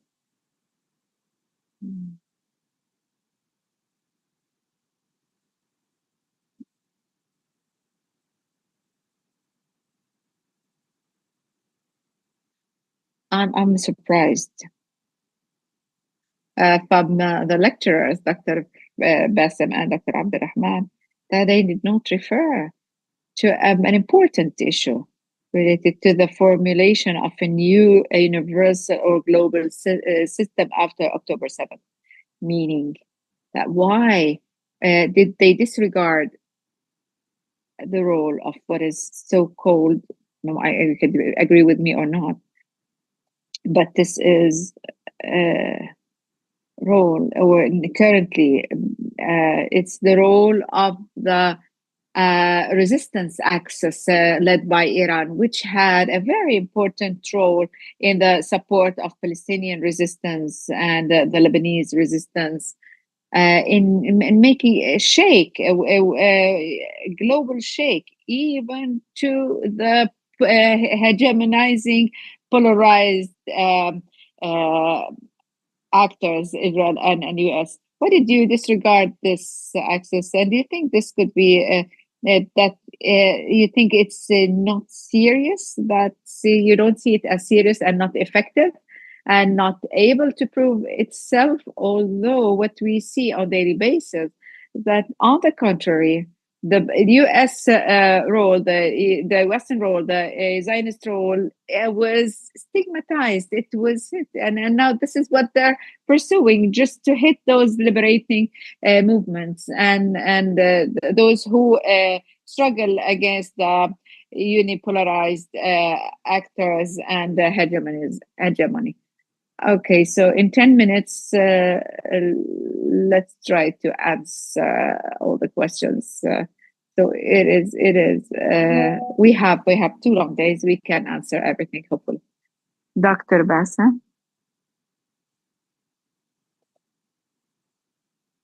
I'm happy that big part of the questions was addressed to me. The first question,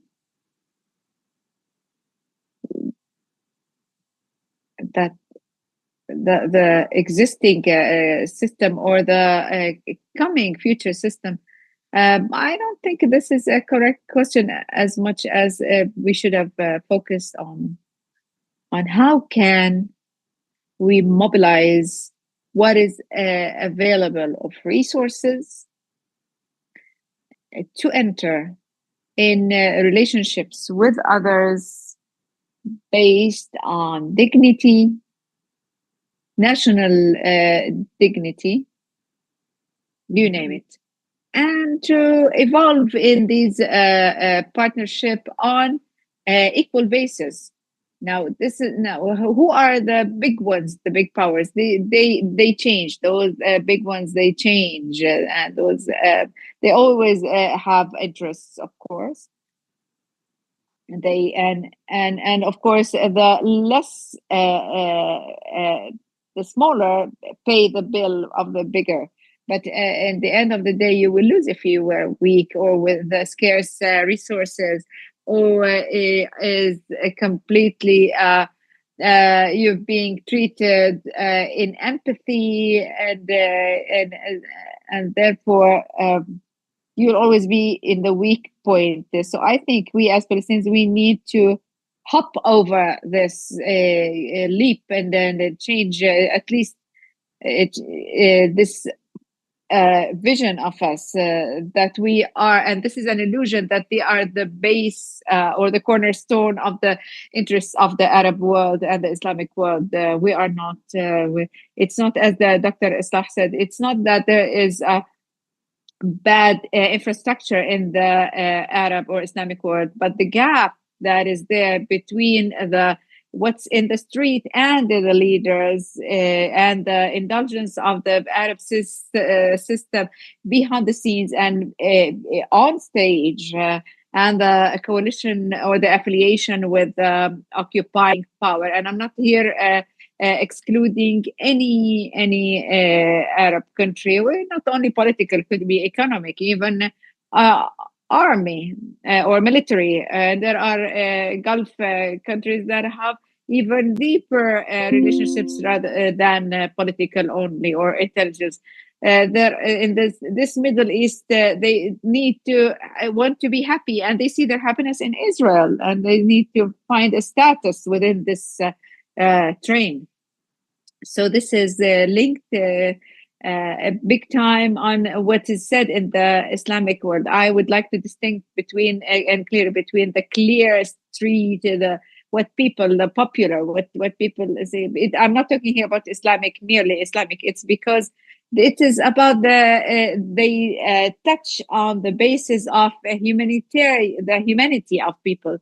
And this is what it's very the Western world is not in Columbia and Harvard and Yale, and London and Paris and Tokyo students. These some of them are Buddhist or atheists or others. They don't know even about God. They just have that. They believe in the equality, in the justice and the stop of genocide against Palestinians. So they're friends. We can consider them as friends. And this could be controversial, but this is important. And So these are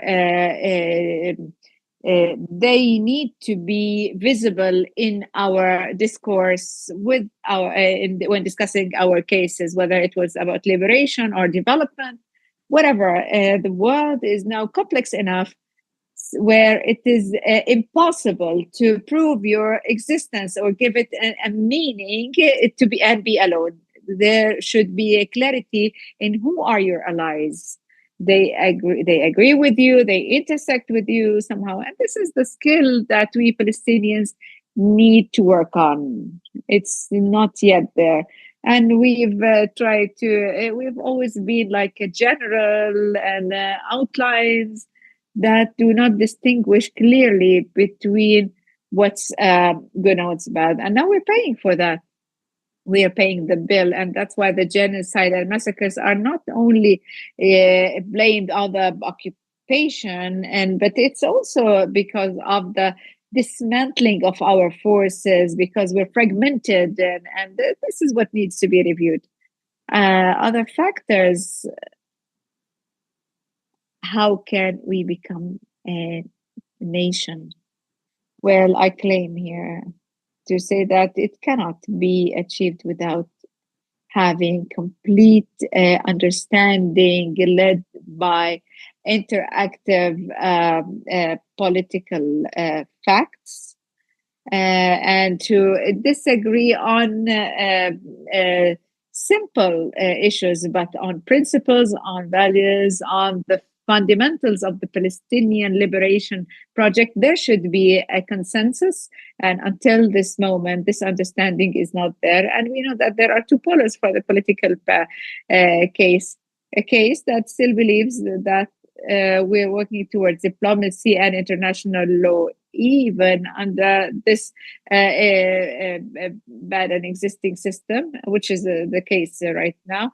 Therefore, we know that we believe that we will be freed. But there's another system which has happened in Gaza, who have turned the table and have a different vision. What people feel, people are lost. People are looking right and left. They do want liberation. They want to be freed, but it's not clear anymore that any compass, which compass needs to be followed. Is it a boycotting in Ramallah? Is it in Jabalia? Nobody can feel the pain that's happening and suffering in Jabalia, for instance. But at the end of the day, we need to forget what is happening. I need to know what to follow. To follow the methods of liberation, what the PA is setting. We need to live, and we're under oppression, and this is how things are being reflected on other cases. The system is when said it's a dumb system. I don't think there are dumb systems. Maybe it could be a dumb understanding. But the system is a system. Might not intersect with somebody's or some understandings, but according, it has its calculations, and through the calculations they can achieve the objectives, the approaches selected that we might not agree of, but saying that it's a dumb and silly system, I don't think that we can use this. Systems are created by countries who have priorities and principles. There is a power for resources that make the needed awareness, whether it was illusional or not, but it serves the policies that. So and through history, at least modern history, that they stop being influential. And this is where the occupier or the colonizer is not seen as we see it now. As for Ukraine and Palestine, somebody's asked, it's a Cold War or hot war? Yeah. I did not mention this. So the Cold War is about the system of a state. In the first Cold War, there were also many hot wars, real wars in reality, in Algiers, in Vietnam, and so on. But this does not mean that there wasn't a Cold War between Moscow and Washington. Within the Cold War, there would be real wars and then bloodshedding in more than one place. And I believe what we're in is not different than that. Last thing, where are we from this context? Let me tell you one thing. Bad news. It's difficult to forget on the popular level. It's difficult to weave a logical and sensible, impactful relationship with the Far East, because it's one of our aspirations that we wish, but culturally and historically, we tend to like our relationships be stronger with the West and not the East. China does not align with our culture, our religion, so we don't feel comfortable corresponding with them rather than we do with the Canadians or the Americans. We don't understand each other, not only language wise, culture wise. So historically, the hegemony of the West was that they would occupy us or we occupy them, since the Crusaders, the Romanians, and so on, the Europeans, and we how we occupied Andalusia. So there is this intimacy between us and the West, and it was reflected on the structure of the identity in both. And these China won't look, the Western won't look upon us as we're those aliens, and many universities. It's a footnote where it says that Western political thought. So, because there is this strong relationship between what was done and the revival of the Greek culture. So it's not an easy answer to say it's the power or the people, and academics I don't think can do much. Well, I'm sorry we can't answer all the questions.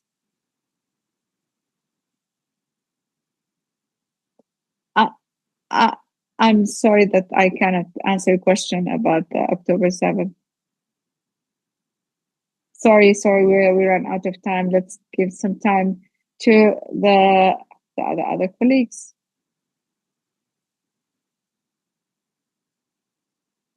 Okay. Why did we disregard the axis of resistance? So my answer is I said a universal system and not a regional one.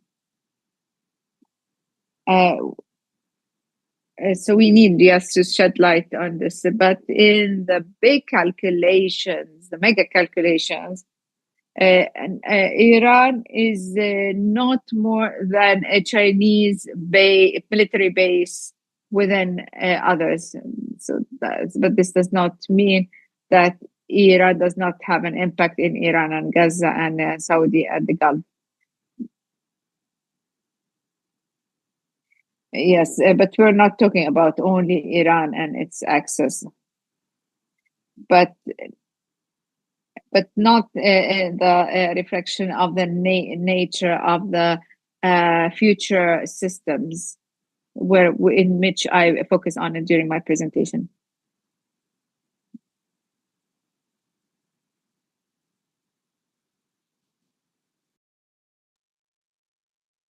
Regarding the world order, I said that canceling many of the terminology known and applicable in the world order that was common until October 7th, including the human rights, international law. Practically all has been retracted in certain cases. When the Russian-Ukraine war took place, 10 million Ukrainians resorted to or immigrated to Europe. None of these Ukrainians was brought to any camp or complexes. All of them were sent to houses, to resorts. No single Ukrainian was sent to a refugee camp, for example, because this is the white supremacy. According to us, the international law, Putin has to be held accountable, etc. But when it comes to the Gaza and Lebanon, the world is deaf, does not see, doesn't speak, doesn't see. All the previous rules are not applicable anymore. So now we're before the formation of a new world order. Just to remind you, the world order that used to take place in the polar that started in 1939 and was finished in 1956. It was after the 3-day war and two polar order was established. Regarding the question of Dr. Ikhlas, why exclude the Arab states from the enemies and friends? Because they have nothing, they are not related to anything. The governments are not independent. They are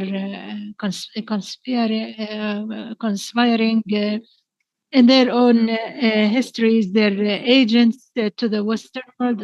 For example, the United Arab Emirates, Bahrain, and Qatar. It has never been there or happened in history that you have any party to beg the colonizer to wait because they can't be liberated. In 1968, they were not ready. In 1971, so should we consider them as friends or enemies? Actually, no. They are agents, and the Bob Warward recent book gives you the correct answer. What they declare in public is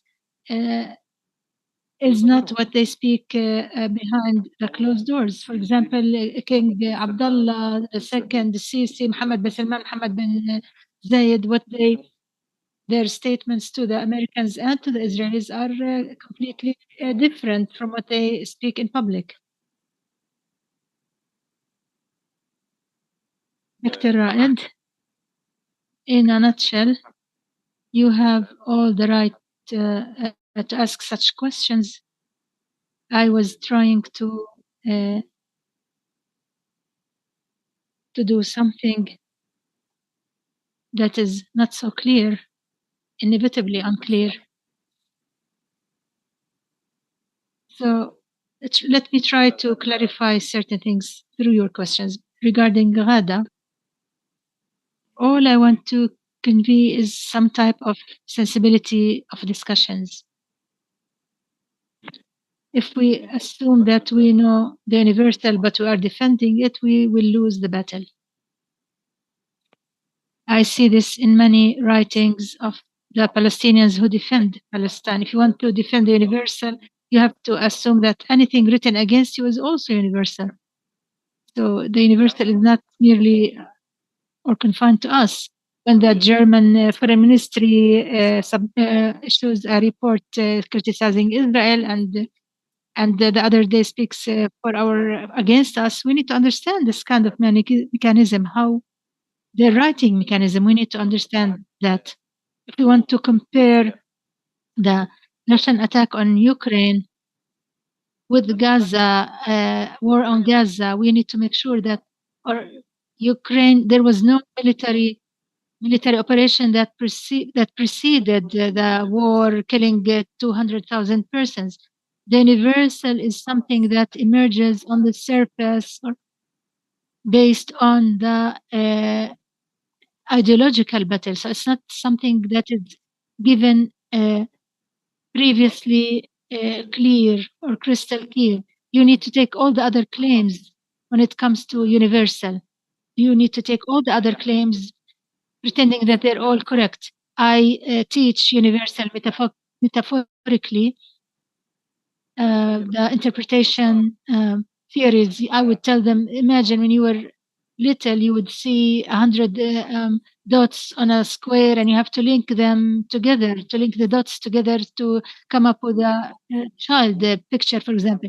The universal is a similar attempt to convey the biggest number of lines of these dots in order to get the best picture or the best drawing. It's a continuous effort attempting to interpret the realities or the facts. Our sensitivity with the claims would be different. We would overcome the dogmatic case that we have the right, but the world doesn't understand us. Probably I wasn't successful in handling certain topics or certain matters. Probably some of the claims that they see, I don't see. So this is how I try to deal with the situation to uh, to raise or increase the level of sensitivity that universality is not something that you own, but it's something that would prevail at the end of the day. Now the double standard, yes. This is an assumption that the standards are all the same and there is a double or duplication, as if the standards are there before implementing them. I don't know. Does a standard or is a standard something I can indicate before it is being improvised or applied to a certain case? So can we have the one before the plural? Is there the represents for the concept outside the conception? It's conception. If I want to start dealing in this way, seeing the plural before I see the one, this would affect all the way I would be addressing everything.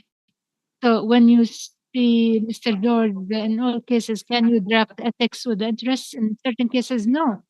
No, there are cases that you can't have them or align them together, but this is not an ideological fact. There are cases where you can do this, others you can't. But neither I nor you can judge when or tell when these cases can be okay or not. This is a function of psychology, the ability of rhetoric, imagination, knowing the history, knowledge of the history, your position, your social position, who listens to you, who speaks to you if you publish in New York Times or in the Nahar. I don't know. So this modesty that I don't know is the one that should really encourage me to work more. It's just a sensitivity in discussing or going in discussions with Zionism and the history of Zionism. Zionism succeeds with us not because they are smarter, no, it's because they're stronger. This doesn't mean that we should not be smart or should not or should be lazy in addressing the claims. Thank you. Thank you so much. Quickly, it's not just that I don't know, it's not known. There is a thread that links us all together. We can speak about the absent, present, capitalism, past, present, and future, starting with a cultural revolution and the idea of contradiction. How can contradiction be generative? I hope that we continue to think together. It's not just that we don't know, it's that there are things that are not known so far. Thank you so much, the lecturers, speakers. And the next session is supposed to start now, but maybe you need a break. You have only 5 minutes. Thank you.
سامعينك.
So starting the second session. I'm happy and honored to welcome Dr. Muwatin Makhoul and Dr. Ibrahim Frehat. We will start with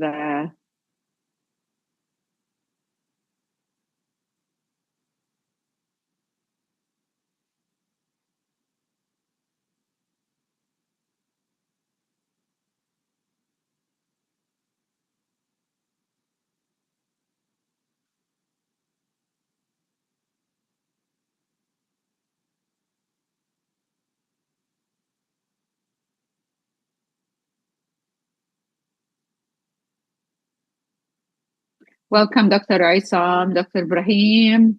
I'm honored to have you with us today. We will start the second session for Muwatin's annual conference titled What Wasn't Revealed in the... And we start with Mr. Isam Makhoul about the fascism in Israel, international trends, signs of fascism in Israel, global trends and local structure crisis. Mr. Isam Makhoul is the director of the Emil Tuma Institute for Palestinian and Israeli Studies in Haifa and the leader of the Democratic Front for Peace and Equality. You have 20 minutes. Each of the speakers will have 20 minutes, and then we'll have a Q&A session right after. We will start with Dr. Isam. Thank you very much, Dr. Islah. Greetings to you and to the organizers of this very important conference of Muwatin. And this conference carries its distinctive dimensions in this under these circumstances, very special situation that the Palestinian case is undergoing. However, maybe we can say and come up at the end of our presentations and discussions that whoever will undergo in this new situation is humanity by itself, the whole humans in facing the and these beasts, giant beasts that need to be combated in this bloody in these bloody times. Before starting my presentation and going directly into my topic, I would like to remind that the position from Gaza, from the Gaza Strip, and the genocide that Gaza is being subject to is the distribution pipe of ethics in our universe. In one of the days, the position of Vietnam was the water pipeline distribution that was ethical in our lens, and the position of the Cuban Revolution was also the water pipeline distribution from apartheid and the battle against the apartheid in South Africa. And I can say here that in the 60s, also the position of the Algerian Revolution. I can say that the vision of Zionism in the US was always in the ugly side of history in all cases that humans have been through. And if I'd like to go farther in history and say that there has been always a pivotal case, that was the first case on the arena, on the humans arena. And then I would go back to what Marx has written in the 30s of last century, and when he said that the position from the Intifada, a Polish Intifada, is now the measure of revolutionary for any revolution in the world. And I think that's a very important expression. What we can say today is that we can pinpoint that the battle of the Palestinian people, despite all bloodshed and the genocide that Palestinian people are subject to, and this hegemony that Israel is committing is now the most present in the international arena and in the universal arena. And before we start to talk about what's happening now in Israel, we can say that Israel that wanted to put the Palestinian case on the shelf permanently, even before a year, and specifically in September, past September of 2023, when Netanyahu talked in the UN, he was boasting and asking, "Where is the Palestinian case? Where is the Palestinian people? Where are they now? Who is now tackling this old issue?" But after 1 year, and the bloodshedding and the sea of blood that Israel has created in Gaza, in the refugee camps, and in southern Lebanon, the southern Dahia, and in the aggression on Iran yesterday, Israel has imposed the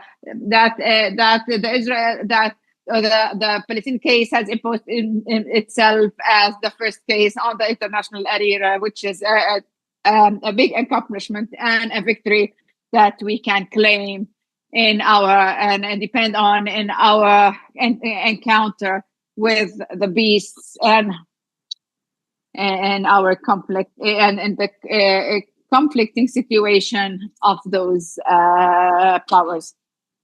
I'm fully aware that this is not the entry that I wanted to start my presentation with, but we are aware that Israel is living a clear vision in this fascist transferred system. Israel that had presented itself an ideological issue and not a real description of itself, is keen to look as if it's the only solely democratic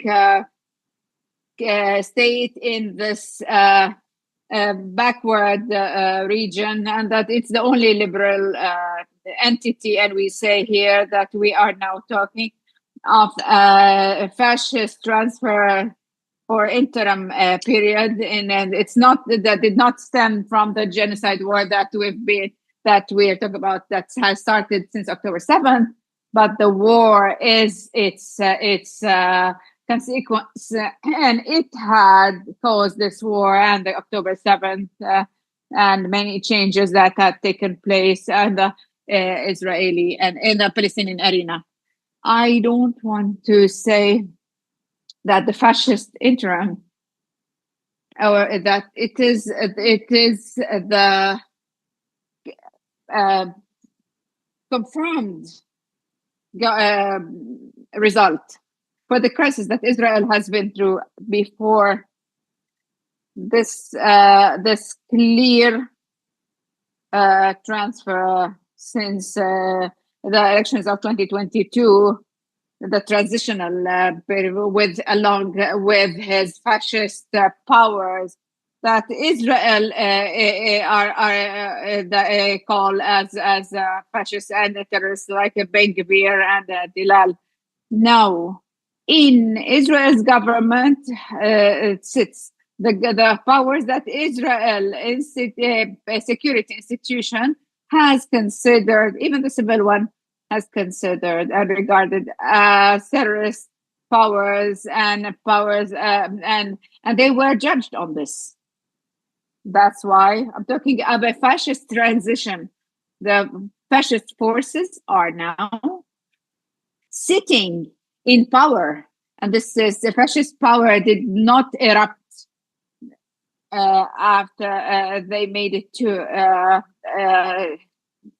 the controlling, but it's this transformation, the fascist transformation had led to this, And that was a natural result when the fascist discourse was the dominating discourse in Israel. And I would say that fascist is responding to a deep crisis in Israel, which is, and here it's not a surprise to anyone, it's at the end of the day, it's the crisis of the Israeli occupation after 57 years. And I'm talking about an occupation, the occupation of the 1967 borders. And I'm saying, and areas, this occupation has made to the farthest extent and cannot now move on to any way. It could have progressed in two ways, but none of them, and each of them has its consequences. It could have been progressed to a point where by which it can have said that we cannot move on, we cannot keep on occupying, we cannot handle it, we need to just settle the Palestinian case, even if not as we wish, or we need to politically reconsider our thoughts and to recognize Palestinian people and coexist with them. The extremist right wing did not keep a chance before having the eruption of a new power that would see that might be the exit point, which is a logical one. It's the right one. But there was no force that had, or the power to had dared to oppose the colonizing discourse. That's why the other option to exit this conflict, this crisis of occupation, was to go towards apartheid, to the genocide, to eliminate Palestinian people and its rights, and to disregard its rights, and just to convert to this plan, which was the force that the fascists have used in the absence of political Israeli forces that claimed to be the opposition but could not give and come up with a solution or an alternative political one that can take into consideration the Palestinian people's rights and take into consideration the recognition of the national rights. And it's an exit to point to the crisis, to Israel to finish this occupation. This will only happen when Palestinians get rid of this occupation. So in the absence of such a power, then practically the dominating discourse in Israel was these plans, assertive plans. And I would say the main logic that after 57 years of occupation, this occupation cannot really go, and we have five elections happened in Israel in 2 years. This is an expression of a deep crisis. It's not about the arrangements of elections. It's about coming up with alternative projects that is alternative to what's existing in now the system existing in Palestine. So it was supposed that it should have been the answer. It's to get Palestinian people, free them out of from this occupation. However, the plans of resolve and the fascists that are in power came up with an alternative project, is to make the occupation get rid of Palestinians, which is what we're witnessing in the Israeli discourse, political discourse, and what we're witnessing now in this comprehensive disregard to the existence of Palestinian people, not only their existence just to have their rights in self-determination, even not to be a victim of aggression in Gaza or the genocide in Gaza. And if we look at the dominating discourse in Israel and maybe in the US and in these giant beasts around the world, we see that lately. during this war last year, you barely heard anybody mentioning Palestinian people. Nobody was giving Palestinian people, looking at them as victims, even to identify them as people, as if this war wasn't against Palestinian people. It's again Hamas. It's a war against. These are the namings that they've given: war against terrorism, the Iran agents, the Iran arms. But no, you would never hear that this war was targeting Palestinian people, even when they talk and when they recognize and admit that these massacres happening in Gaza. But they don't mention Palestinian people; they're not included. So this is an attempt to erase Palestinian people from the memory of people. But there's the Palestinian resistance, Palestinian. And it's a catastrophe and misery that Palestinian people are carrying along, and which forces their existence in the minds of other nations and the conviction of other people who support Palestine and are in solidarity with Palestinian people. So instead of this transitional of getting Palestinian people get rid out of the occupation, it's to make occupation get rid of Palestinians based on the complicity of the universal systems and global system led by the US and the inability of others. According to this resolving plan and according to Palestinians, what do? It's either to accept what the occupation wants, or to be migrated, or to die and be forcefully killed. And this is not happening only in Gaza. What's happening that they are targeting refugee camps. It's not only that they're targeting Palestinians and targeting UNRWA. Yeah, and yesterday the law that was issued and passed in the Knesset, it's targeting Palestinian refugees in Tulkarem, refugee camps in Nablus and Jenin, in other areas. We say that Israel, in light of this fascist transition and this genocide, Zionist has entered under its conflict in a higher position of becoming terrorist, coercive powers, and it's still expanding its occupational role in this imperialist system in time of these giant beasts that are. And I would like to say it's true that the result plan, that the decisive plan, is a plan to unfold the whole situation. However, in opposition to the decisive plan, Israel wants to decide and get rid of its conflict internally, the internal conflict. It's to that the Jewish state would overcome the liberal state that it alleges it has, and it cares for this, it boasts about this, and that it would even overcome the Jewish state, and of course, according to the decisive plan, the Palestinians have either to submit to the occupation or be displaced today. So it's and to serve and thus the troubled Zionism entered the higher stage of blatant dictatorial and terrorist savagery, seeking to improve its position and expand the scope of its functional role in the imperialist system in the time of giant monsters. And nowadays we see that in the security issues, the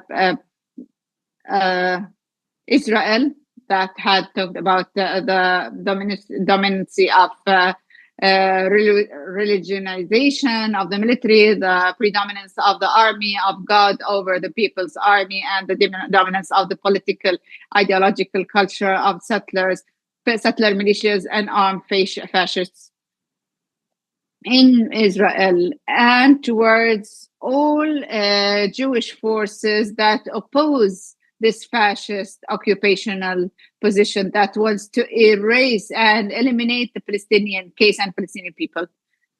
Israel nowadays handles under this with a democracy which it claimed historically that it's the base and the fundamental structure of its structure, as if it has become the burden and it has become the opposition. We know that the Israeli democratic is very limited. However, even these signs were not accepted by the fascist powers, and some of these laws have become a burden in face of its colonizing plans and in the confirming the Judaization of the state, and which has, so in its brutal phase, Israel deals with a democracy that it has historically claimed as an essential and structural component of its being, considering that this democracy has become an obstacle to its settlement project and displacement plans and to establishing its Jewishness. Where is it mentioned in the Torah that about democracy? So we're in this phase where Israel is trying to regain myths and Torah stories like Joshua and Ben Nun and getting rid of Palestinian people, and I believe that. And we are there. Democracy was never mentioned in the Torah, so it is a genocide. It's a genocide to any voice that wants to even mention the fascist or discuss the fascist ideology when they say this is a bloody war and a genocide against Palestinian people. And all this, Netanyahu goes to the U.S. Congress to restore the historical equation, its irregularity, and to demand a place for Israel in the club of giant monsters, and to say that we are in the service. We were born here.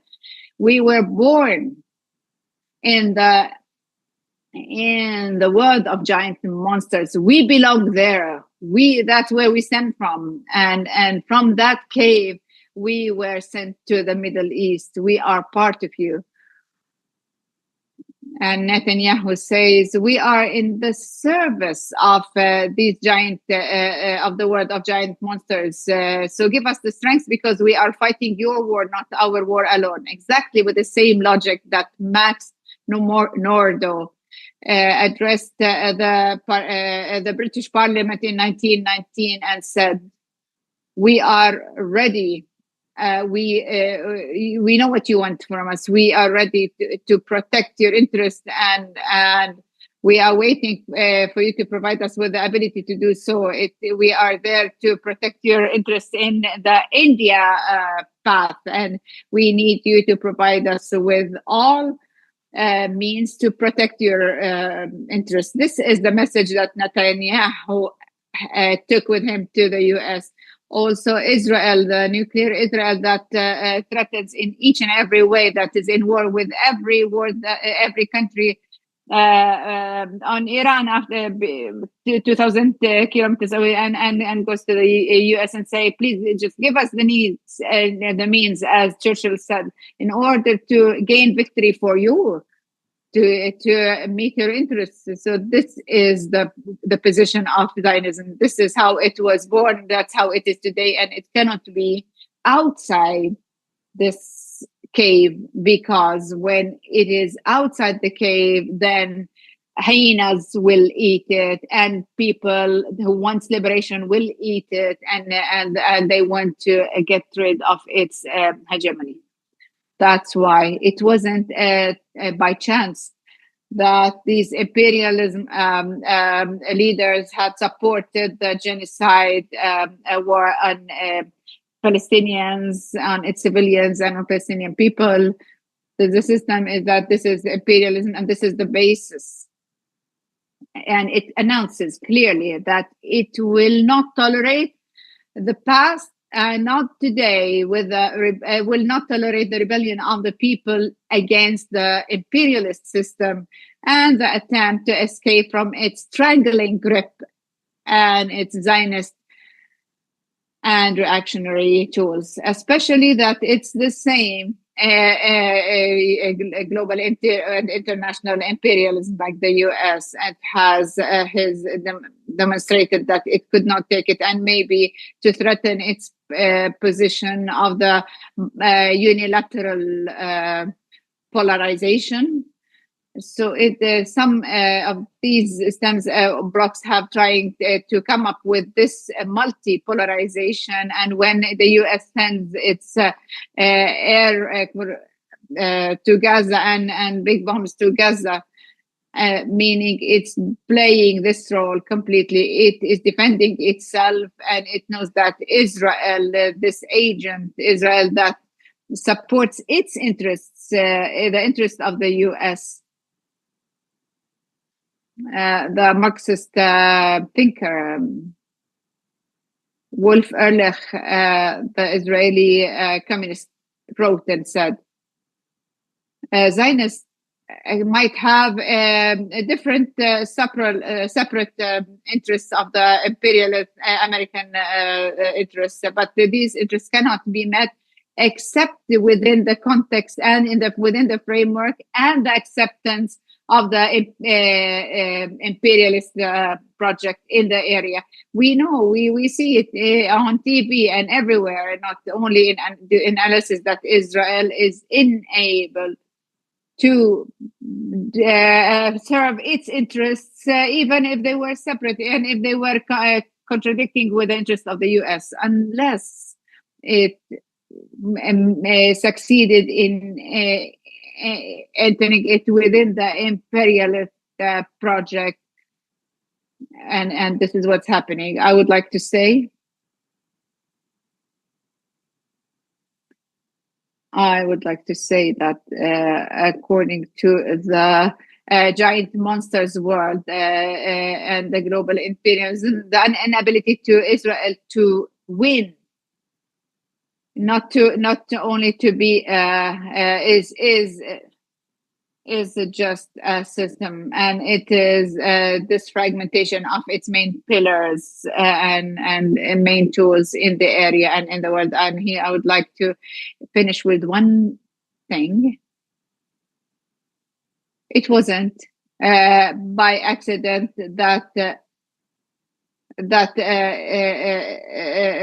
Israel would come out. It was not a coincidence that all these demonstrations around the world took place. The youth demonstrations in imperialist countries, in the and to show and uncover the forgeness of those countries. What they said, we're not the ones to liberate Palestine in falsehood of the free world and the falsehood of its humanity. And their inner voice said, we are not the ones who will liberate Palestine with our noisy demonstrations and stubborn sit-ins in support of Gaza and Palestine. And Palestine is the one that will liberate us. The global popular solidarity with the people, Palestinian people's liberation battle, launches a global liberation process in a time of giant. It is the call for the free world to join the battle for the liberation of Palestine, and so that they would free themselves from this imperialist network where their interests contradict with the interests of their people and youth and generations. Thank you very much.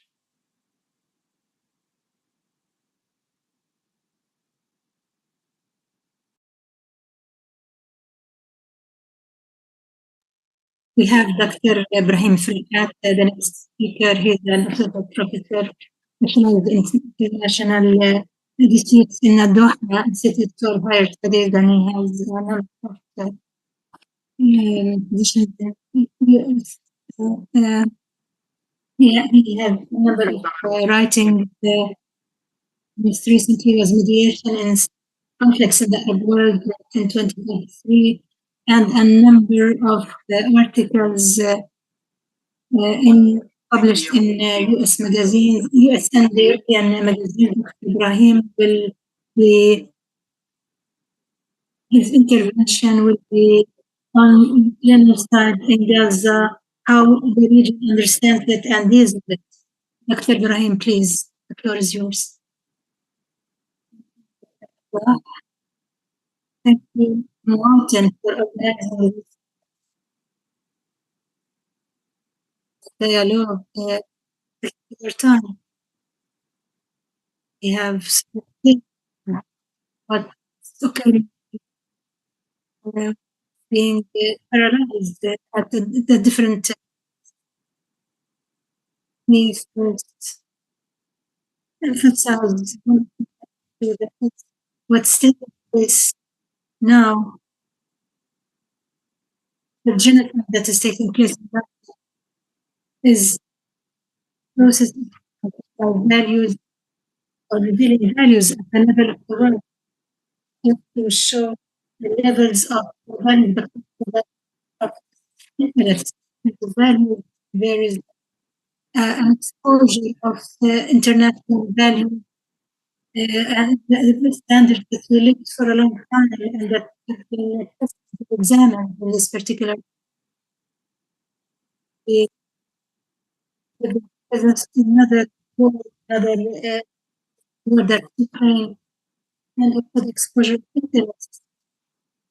Here mainly about the world, the South, that realize that the relationship with world needs corrected with also the interest and to restoring or redefining the order that we understand. In my intervention, I would be addressing how the region, I mean the Arab world, and the surrounding area, how do they understand the genocide in this, which is that everybody, as normal citizens, understand why the Arabs. How could all that happen without any action taken by the Arabs in any direction to stop this? I try to answer this. How can the region understand this? How the region can understand this genocide in Gaza and how they deal with it on this basis. At first, I would like to emphasize, based on my understanding, there are Arab sentiments that are Arab sentiments, but there are no Arab position, no one Arab position. It's absent. However, the sentiments do exist. In other words, the sentiments are not being translated at the level of action. And I would go into explaining the position rather than the sentiments, given that the sentiments of pain that are common in the Arab world from the ocean to the Gulf.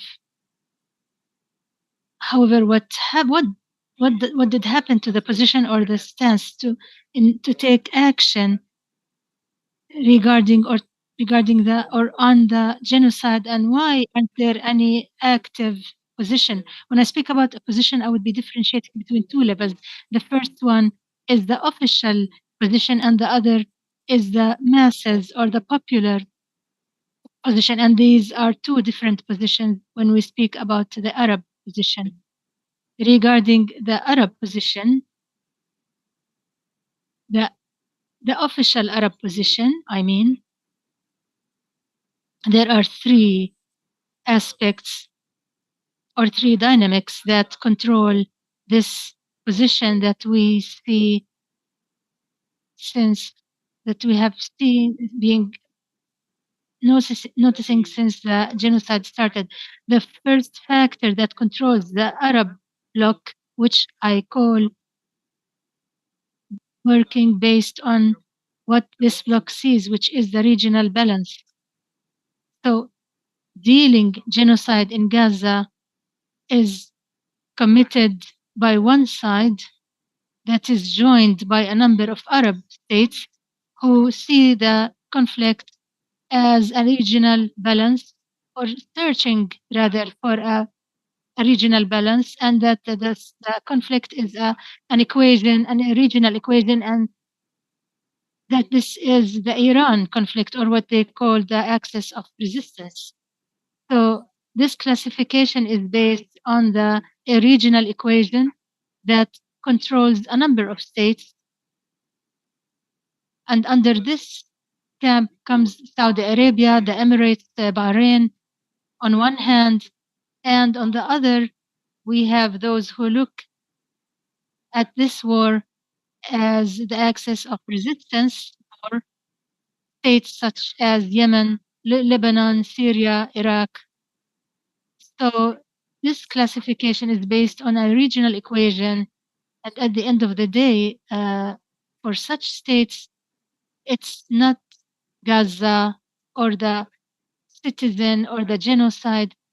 It is an attempt. It's the attempt by these states searching for supremacy, regional supremacy with a new regional equation. And eventually, and given all these details, we would look at the victims or the genocide in Gaza as a victim, as a victim resulting from the regional balance of the occupier, and trying to look for a more balanced regional equation. So since this is the position, the breaking of this resistance axis is translated into the interest of the states on the other party or on the other side who are looking for a regional balance with Iran in the area. So it's not a matter of Palestine, but Palestine is the victim according to this system. The other equation that controls the official stance, there is another block that is based on not the regional equation, but rather the relationship between the alliances and supporting the allies. And the allies, of course, here are the Islamic Hamas movement that is originally originates from the Muslim Brothers, the resistance and the Islamic tendency of this battle that is being led by Hamas and other factions, in addition to the Palestinian people.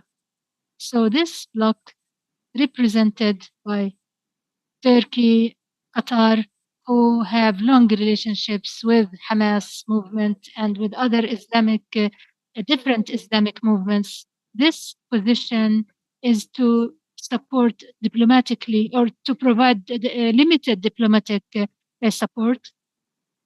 Diplomatic support cannot or does not or do not get translated financially, but rather a movement or military action that is able to affect the war or to affect the military balances that control this war, where there is sufficiency in terms of diplomatic support at this level as a result of the support of the allies and the relationship with the allies. The third group, or the third block, who is based on another mechanism, which is linked to the national priorities for such states. Let me not differentiate a lot between the national priorities and the priorities of the regimes. Regarding the regimes, they are national priorities, but in many cases, they are also the priorities of the regime. This is another discussion that maybe needs another session. What's the difference between the priorities of the regime as opposed to the priorities of the regarding the official position, it claims that these are national priorities, meaning that a national priority of the state is way more important than engaging in a war or in acting in connection with changing the equation or affecting the equation, because the national priority means the economic interest, the military collaboration, or focusing on development in that state is more important. So this camp or this block or this third block, it tries to isolate itself from what's occurring in the Gaza war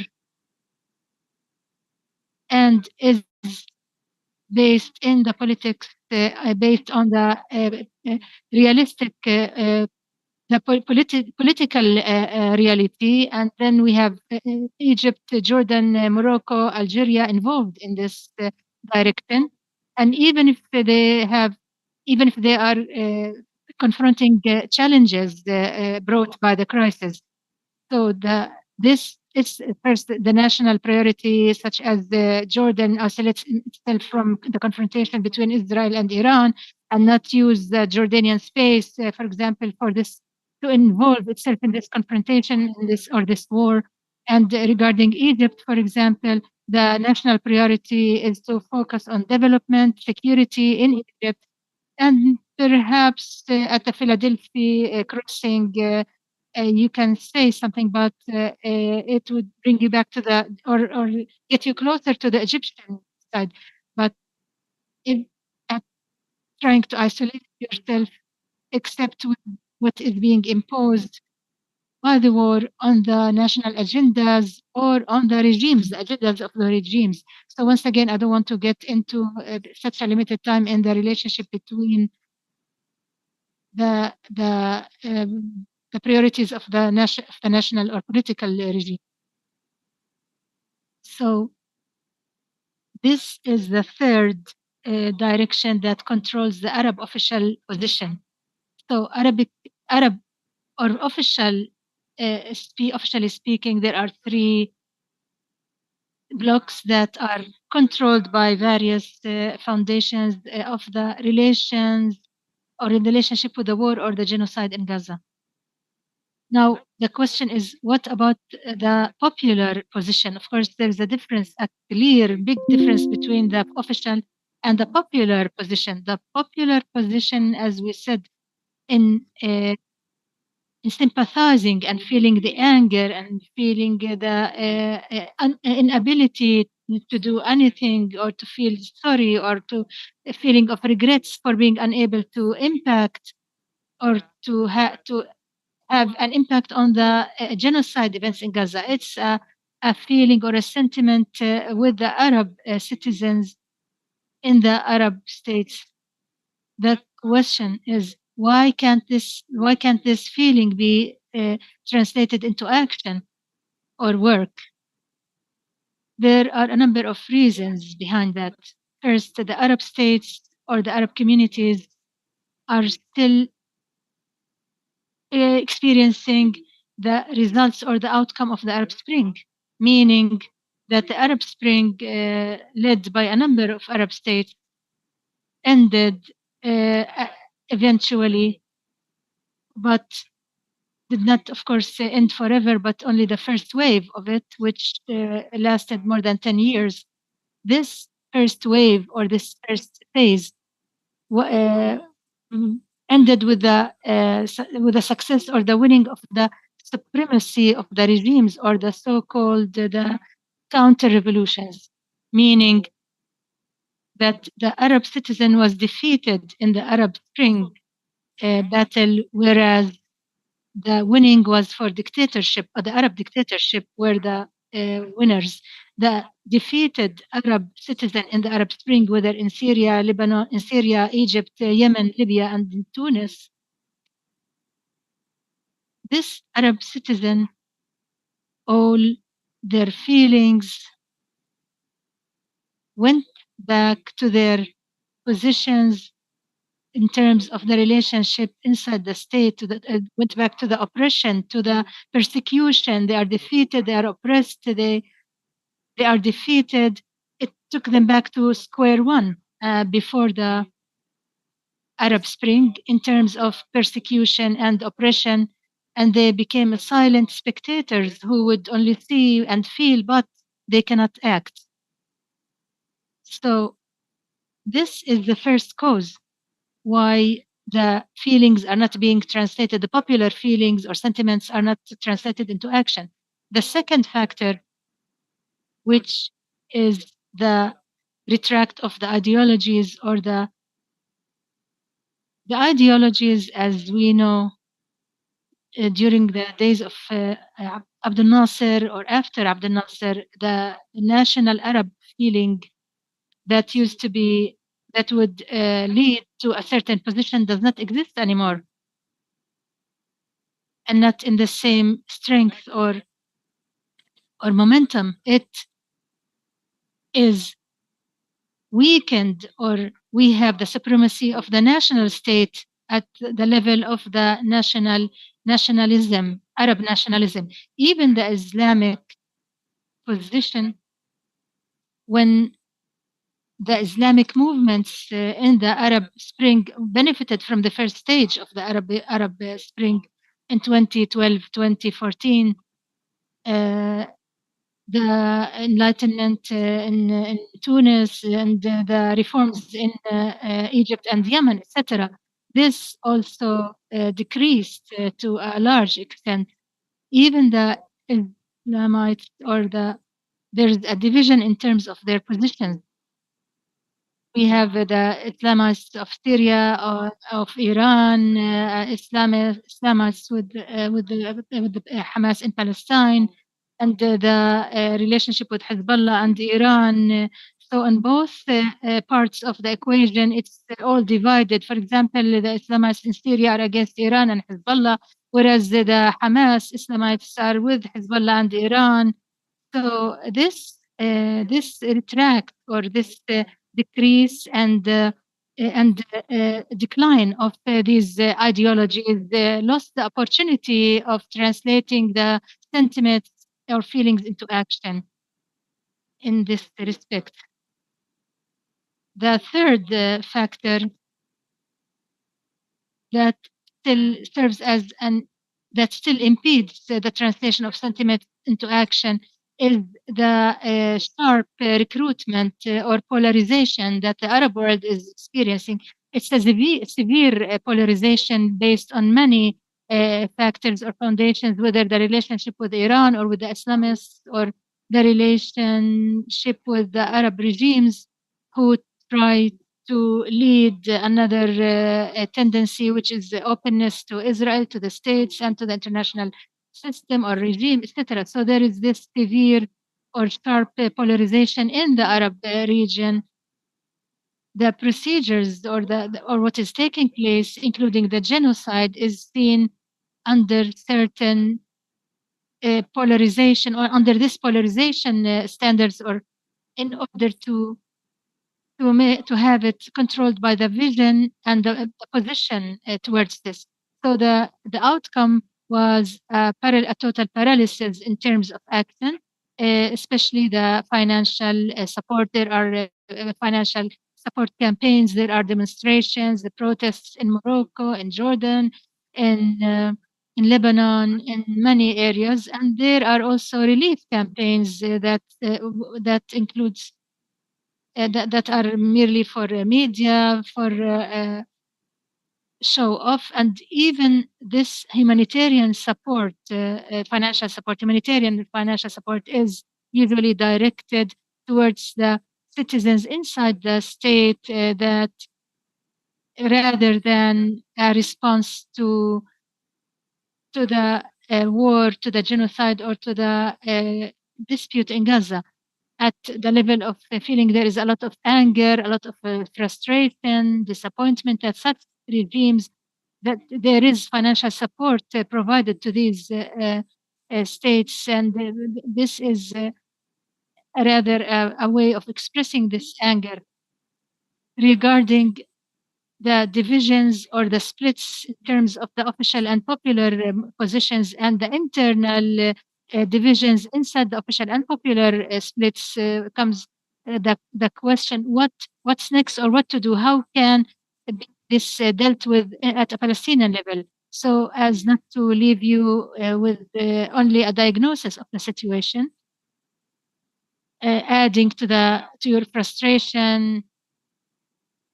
I try to shed light on or maybe highlight some points how to deal with this position or this regional position at a Palestinian level.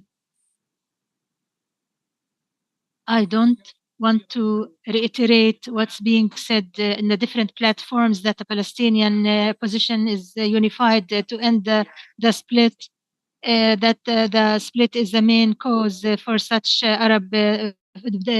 different Arab positions, and that there has to have a unified or one Palestinian position and to end the division so that the Palestinians can be taken more seriously and so that the division would not lead to a state of justifications for other regimes to say that the Palestinians themselves are divided and that they are responsible for what's happening to them and to the others, and it would not be it would be okay just to look at our own interests. Of course, as you all know, this is a talk. We need always to remind people about this. I think this was the main factor that harmed the Palestinian cause and the Palestinian National Project. However, I want to emphasize another factor, which is also important, critical in dealing with such changes or variables, which is the absence of a Palestinian vision, the absence of a Palestinian strategy. What do we need? What do we want under this or within such genocide and such dispute or struggle that is taking place? And as I emphasize the importance of a vision that for any emancipatory movement or any liberation project, since the Balfour Declaration until 1993, there has always been a vision. At the beginning, there was the vision of the Palestinian state over all Palestine. And in 1974, the 10 points, and then the interim program, there was a talk on the on part of Palestine program. And in 1993, there was a new vision constituted, represented by the 1967 state with the recognition of Israel, despite Oslo and its disastrous impact. The Oslo Accord gives or offered some vision to the Palestinian people, and this vision, regardless where you stand, it's the Palestinian state on the 1967 borders. However, this vision, despite its bad position and problems after 2012, 2013, and the arrival of Trump at the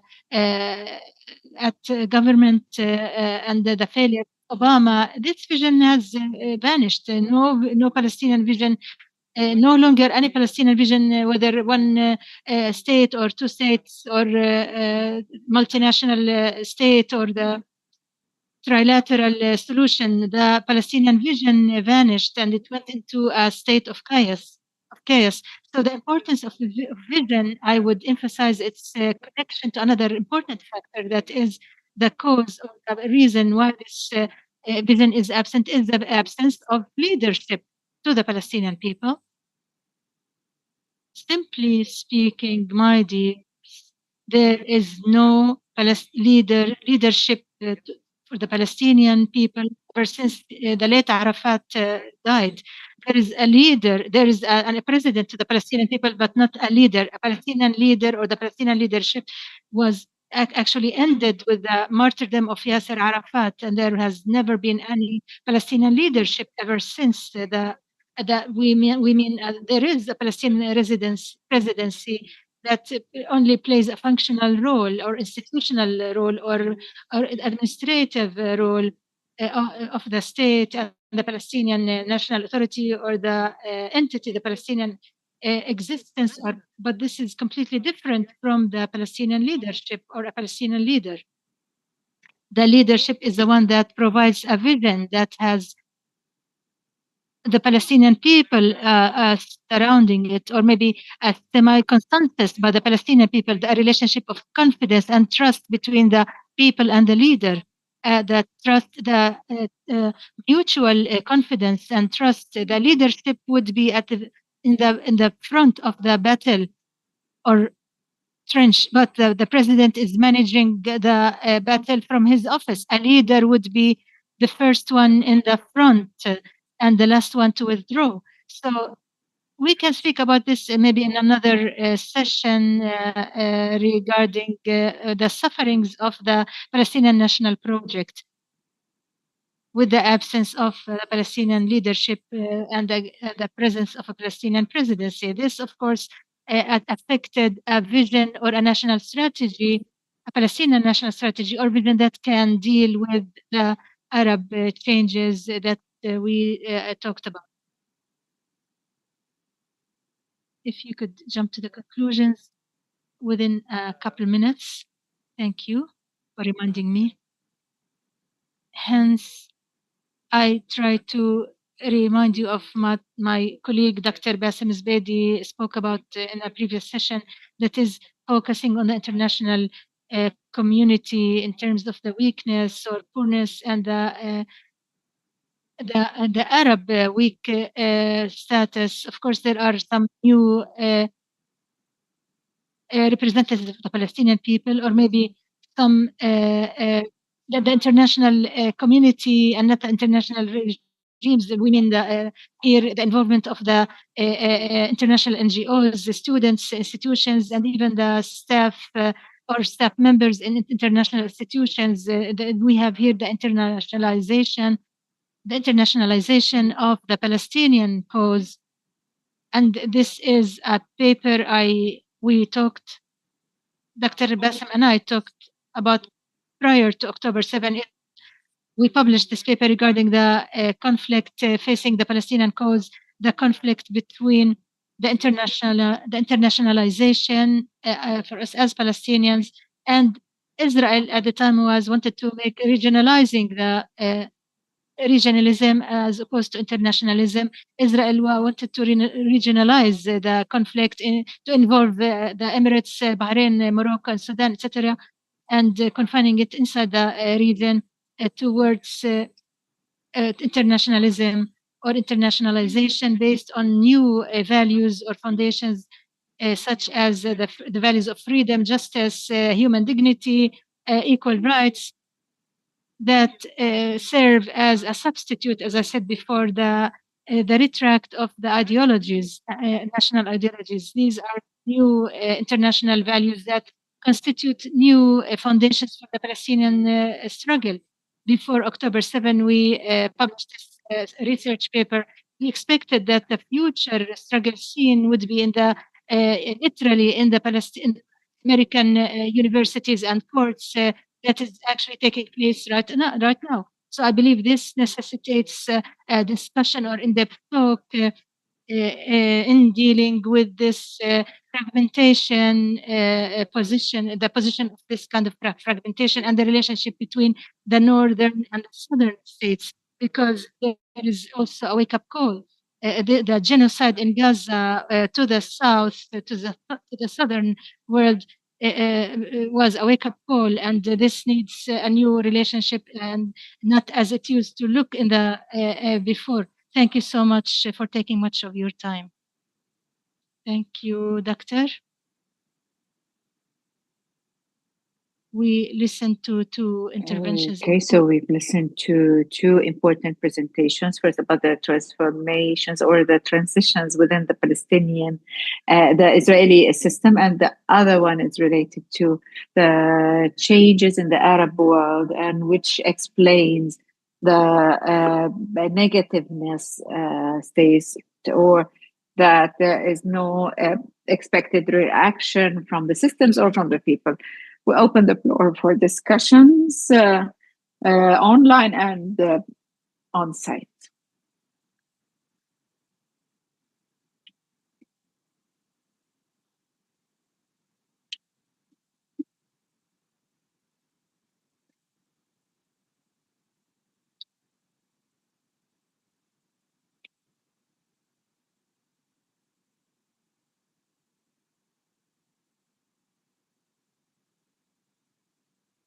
We can't hear. We can't hear. Sorry.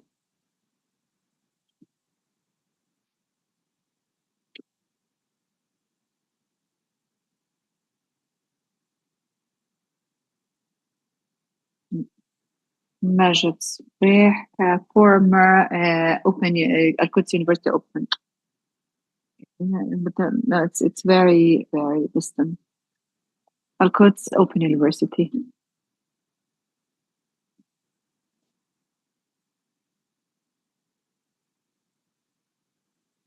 Can you come closer to the mic, please? My question is to Mr. Assam Makhul. It's just a small comment to reiterate what he just said, and which is very important, really. Mr. Assam, I have a friend who used to study in the States, and after October 7th, and he had friends all over the US. They were in constant touch, and he surprised me when they told him, "You will never liberate Palestine. You're not liberating Palestine or Gaza. You're liberating us," meaning that they too are facing an issue. Might be fascism now, or the dominance of capitalism, and that would not accept democracy that allows nations and people to express their opinions and rejects their openness. My question is about something common, that Zionism governs the US. It controls it. Zionism controls the foreign policy, but I say it's completely the opposite. So my question is, despite that, I'm fully convinced of what Dr. Assam had presented. Just for more clarity, is Zionism controlling the U.S. Or because it is one of the tools, the capital manipulating imperialism, global tools to serve its purposes and to serve the hegemony in the area, in the region. Thank you very much. We have also Dr. Basseh.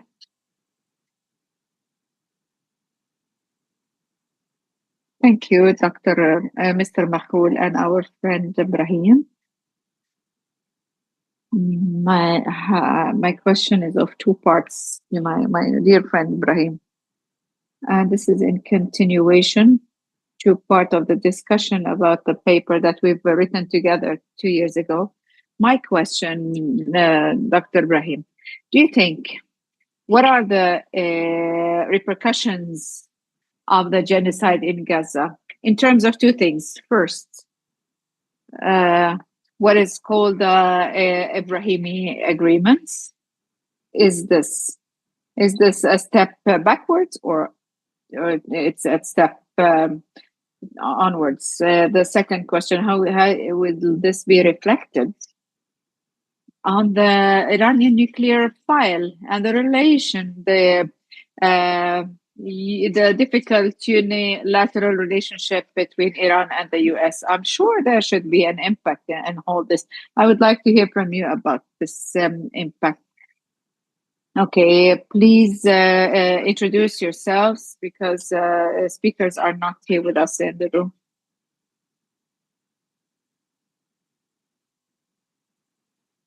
Mahmoud Ziada. My question to Mr. Ibrahim, or something that I did not get right, maybe. after Abu Ammar, he said like things have like fell apart because there's no leadership for Palestinian people. But he was killed. He was poisoned. What do we do if there is no another Abu Ammar, and that Palestinians are not unified? So far, they're still divided, and they don't have a vision. What do you mean, like they don't have a vision? You mean the absence of vision? They do have a vision that they want to get rid of the occupation, which is enough, I believe. So I don't know if the division, the political division between Palestinians or having a unified leadership for Palestinians is a main factor in the continuation of the genocide. I believe I think we should think of something different. There's a plan for this genocide, and in return, in the region, it seems that there's an attempt to self-acquisition that this is not a regional affair, despite the claims that this is an Iranian case. This is for Arab countries. So then what is it? What is the Arab thing against genocide or towards genocide? So this analysis, to my belief, is the continuation for the abandoning of Palestinians in terms of the genocide, where religion, ethics, behavior became one thing between right and wrong, between good and bad. So I think, and that's the last sentence, that we should not acquit this genocide under any excuse. Conflicts with Iran, this is just an abandonment to Palestinians from the whole Arab region. A genocide, we cannot be impartial. There's no point of view. It's either one is with or against. But then this is it for me. Thank you.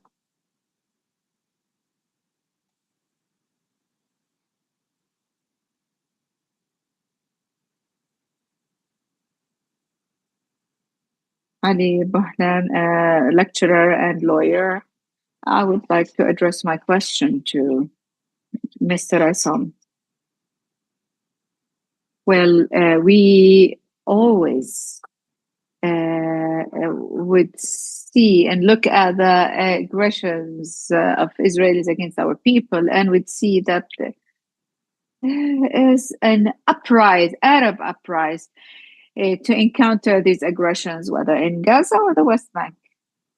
I would like to ask here, is the growing fascism in the Israeli society and in the state of Israel has something to do in the weakening of Arab nations towards mobilizing themselves against the genocide in Gaza and then West Bank as well?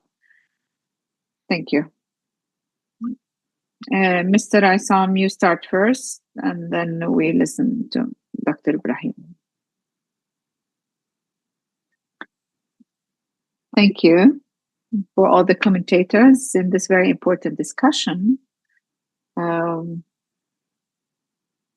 will start with the American friend, the question about the position of Zionism in controlling the American policy, the US policy. Well, I believe that all options are true, and that basically Zionism are tools. It's one of the tools of imperialism. That's how it was.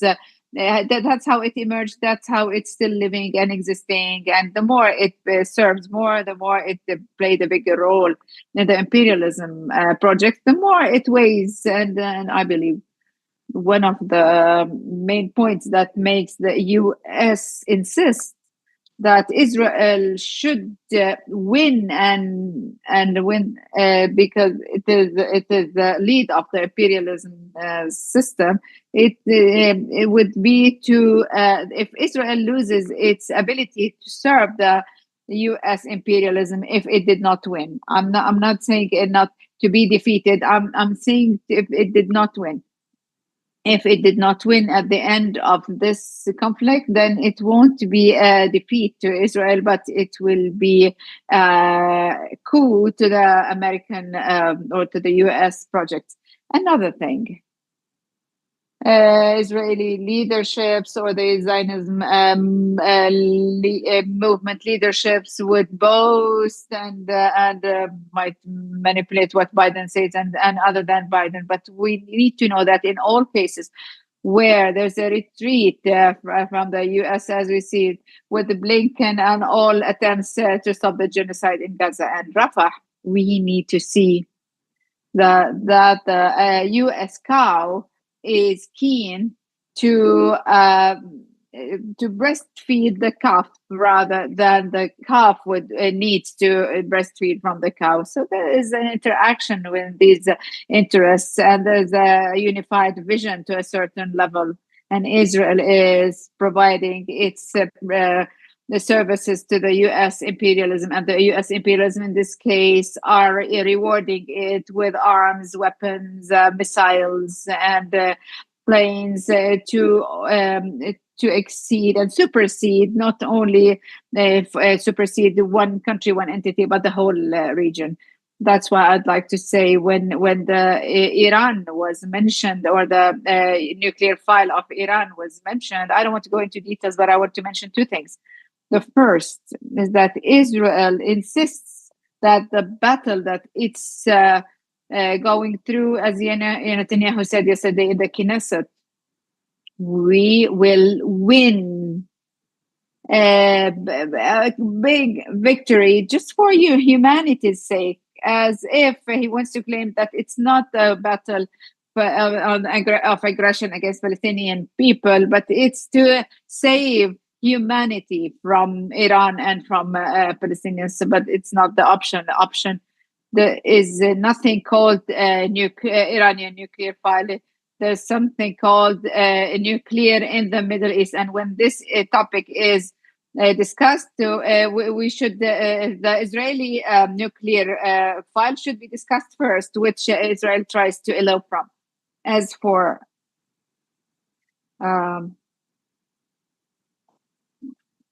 the question regarding Arab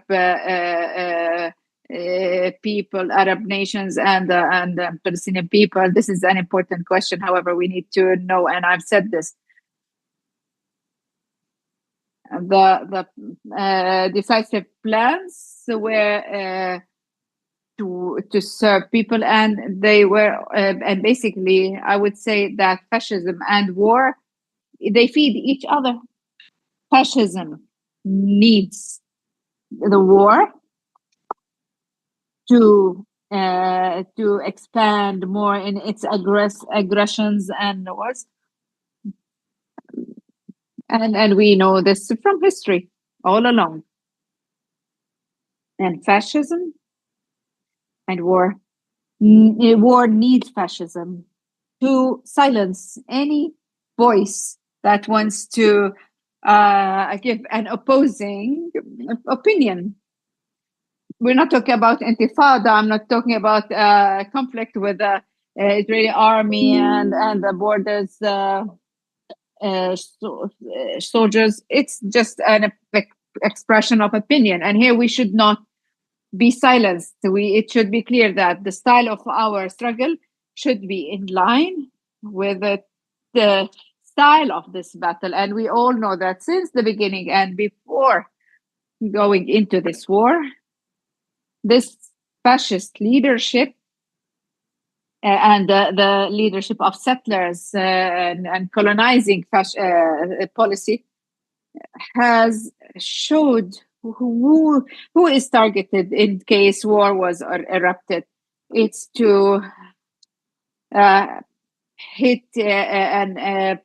Palestinian Palestinians in Israel, and we'll talk about the threat of the Palestinian existence in Gaza and the West Bank, which is as if there is a dream that we can, as if we in 1948 lands could be targeted. And this is why we could not from the beginning to arrange and meetings, but this did not stop in the way. We mobilized ourselves, and even from other Israelis and from universities and who are not with the position of the government. We've met with 600 Jewish and Arab people who are against this genocide.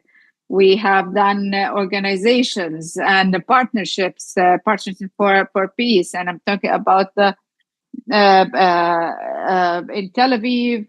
There was a meeting, yes, and they've listened. There was a session where we've met. There were around 500 people who have come and listened to the crimes of the Israeli forces. We've paid a lot. We've paid hundreds of students, of workers who just posted a comment in Facebook or maybe put a verse of the Quran would be jailed. So we are paying a tax. Even lawyers who have defended suspects have been arrested themselves. So we're not silenced. We do not agree. We have organized demonstrations with the permits in Tel Aviv, in Haifa, in Wadi Ara, Al-Fahim, Taiba, Kufar Qara, Nazareth, Sakhnin. That's why it should be clear to all. And I'm not talking about the popular front. I'm talking about the higher front. We insist to raise our voice by each and every way and to instigate that that our representatives should have the right to become candidates and be nominated for the next Knesset elections. So we have been through. Yesterday was the commemoration. Today was the annual commemoration for Kfar Qasim massacre. We've had many massacres. We had military control, but we never stopped to accumulate the system, the resilience, and to stop this fascism to silence us. So we are working seriously in building against the fascist regimes. What I want to say is that in the past we had allies, big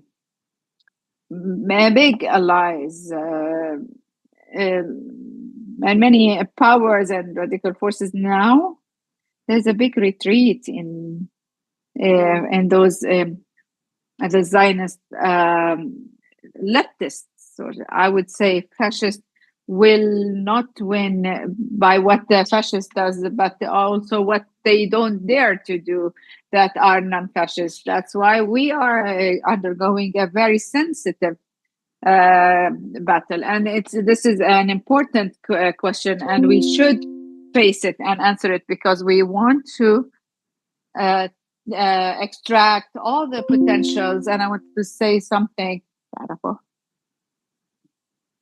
and what Dr. Ibrahim had said from the Arab world. We, with our minimal forces, with the siege that we're undergoing, we were able to come up with a project to pass water containers to Gaza for the thirsty people. We were able to pass these trucks in cooperation with and in privacy and in confidentiality with some organizations, medicines, and and an ambulance to Jenin camp, because we fully believe that we cannot stay aside.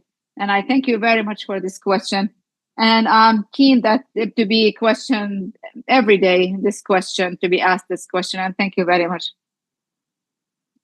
Okay, before we give the floor to Dr. Brahim, I would like to remind you that the third and last session for today will be online, and will start at, it will be on Zoom, via Zoom at 7, which contains important papers as in the agenda. So please join us.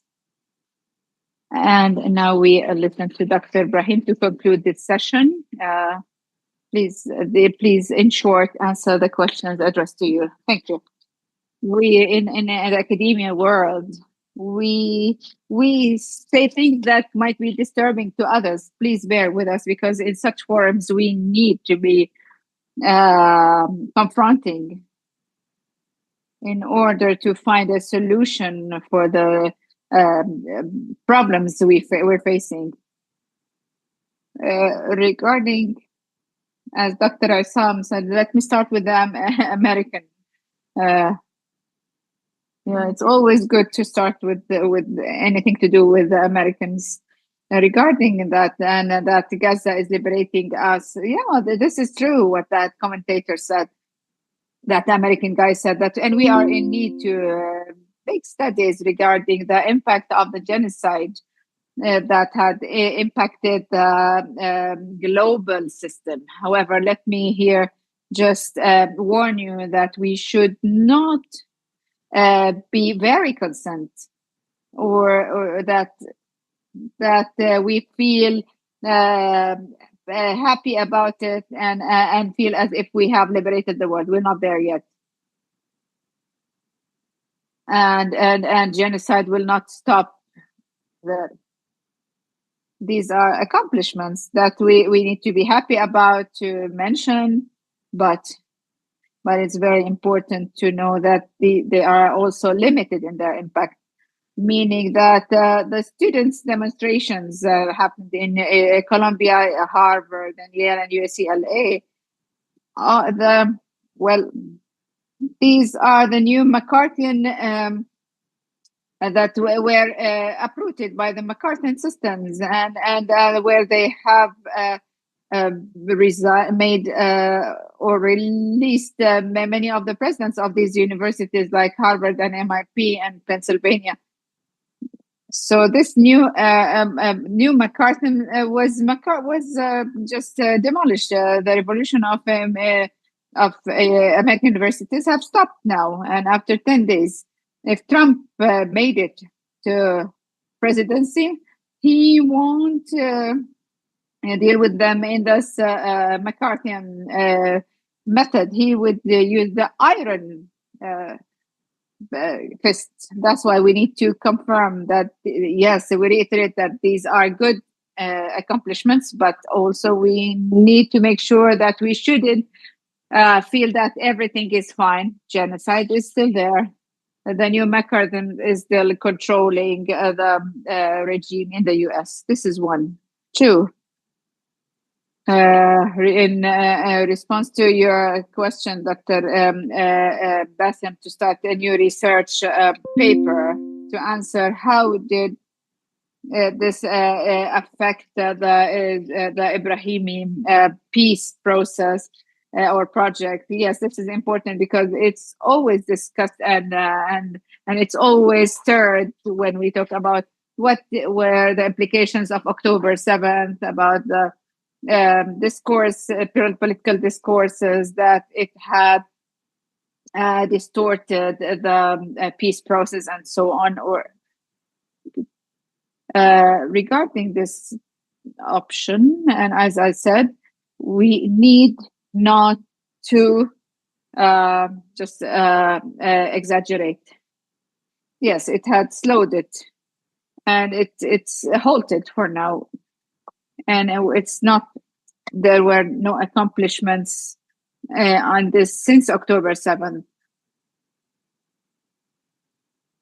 also, as always, as politicians said, he regained it surfaced the Palestinian case to the world arena. However, we in politics, and we need to take into consideration an important factor, which is the sustainability.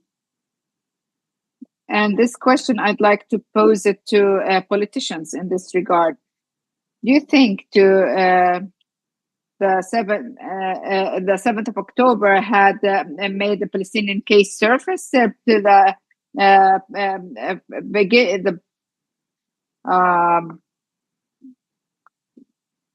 top, to be on the top of the agenda, the world agenda? And I go back to the question of Dr. Bassem. Where are the indicators of sustainability? There's still genocide, and this is when we talk about normalization and peace with Saudi, and this is by the US and even Europe. Just to be clear, my question: I cannot claim that the Brahimi peace had stopped. It was just stopped there for sustainability. It stopped now. But my concern that, of course, the genocide will stop hopefully soon. But it will stop. But then but we will lose the world, and the peace, the Ibrahimi peace will be stopped. I don't see up to now any indicators, maybe because they're there, or maybe because I don't see them. Maybe I have, I'm the problem, or maybe they're not there, that there will be sustainability, that the Palestinian case will always be surfaced, that and then after the genocide stops, we start talking in a different language. And this is if we connect this with the American or US elections. I just here to reiterate, I'm not talking about, just to be clear, I don't say there is no sustainability. I'm not saying this, but I'm saying that the indicators, the factors are not felt right now. They're not still there.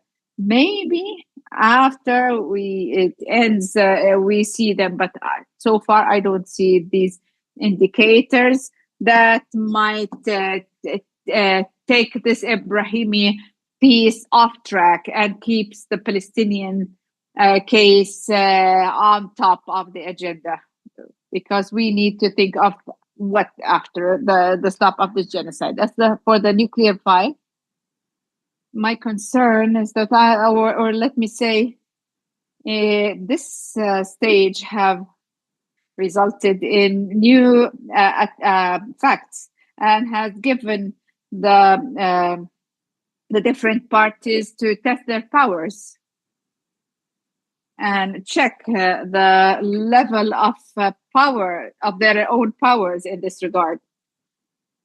So if we go back to the 6th of October, we might have had this regional equation, which was very different than what we see today. We've noted that Iran had retreated more than once in terms of stopping this regional war, and its letters to the US, and not to respond initially to the Haniyeh's assassination, and then the different comforting messages. But there is a clear position for Iran not to escalate in this regard, regardless of its position. So, but this is a reality.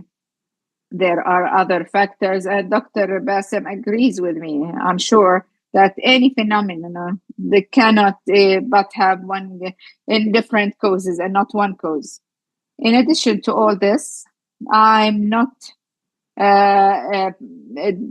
dividing this from what's happening. The new Iranian president, although it has a limited influence regarding their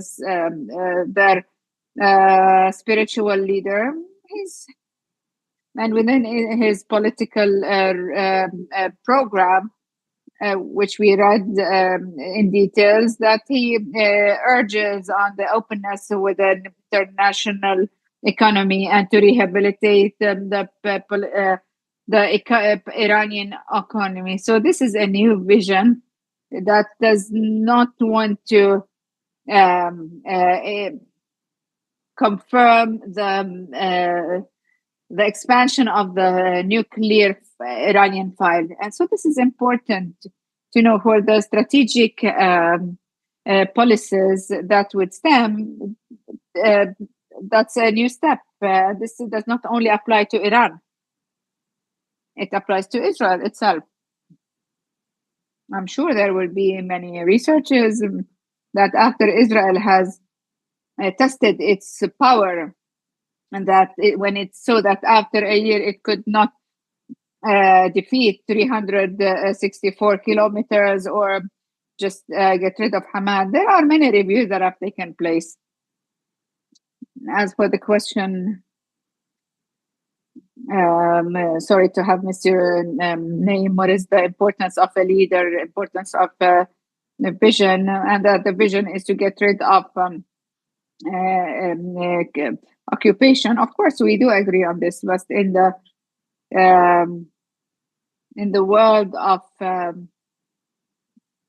unionism, we're talking about the monsters, big monsters.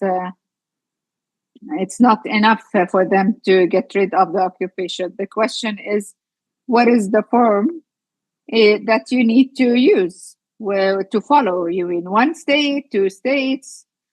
What are the basis of getting rid of the occupation? This is the main issue, the problem, when there is an absence of a Palestinian leadership vision. It's been absent since the martyrdom of Yasser Arafat.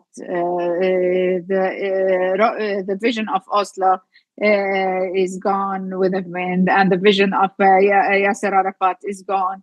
And there was never a leadership after Yasser Arafat, and accordingly, absence of leadership means there is no unified voice, no unified force, no clarity for the roadmap, for the vision. And it's important to remind all of the First Intifada. First Intifada, there was a clear Palestinian vision, a clear Palestinian unity, which led to a clear action and national action strategy that all had consensus on. It wasn't a presidency, it was leadership, which enhanced the trust. And Abu Jihad used to mobilize people from Tunis, from his office in Tunis. But now presidency is there in the center of Ramallah, and it's mobilizing one person, which means this is no leadership. It's presidency, but not leadership. When there is leadership, then there will be trust people. And what the question that we're always asked, you ask Arabs to move, what about you in the West Bank? You're stagnant there. Why do you ask us to mobilize? So if you want to go into this controversy, when Abu Jihad was there, when there was this leader, Abu Ammar, and leadership that despite Israel has expelled it from Lebanon to Tunisia, it was still there in touch with people because it had a clear vision. People trusted in them. Now, nothing. So the National Project is paralyzed, which is the absence of leadership. It has, these are the tools of their work, unilateral tools or unified tools for struggle, which has turned the table during the first Intifada. Now we don't import lessons learned from the West. The national struggle is filled with stories, with learned lessons, with successes. mainly the first Intifada, and I believe that today there is no better reason for Palestinians to re-study and the first Intifada. The first Intifada, to study it, it had provided the vision, the leadership, provided the strategies for the national work, the methods and tools for liberation that are all absented now. Of course, there will be no liberation, no mobilization. And we're always asked this question: is it possible that in this collective genocide that Nicaragua and Chile and Brazil, abrupt and Ramallah leadership are still sitting there? They don't move. They don't say a word. Where are you? And so it's the presidency. It's about the peace process. What peace actions are you talking about? So this is what I believe it's the difference. I hope I have answered your question. It's the absence of leadership and having presidency, absence of vision, and absence of national strategy. And this is it. Thank you. Thank you, Dr. Ibrahim. With this, we conclude this session. I will be on Zoom at 7.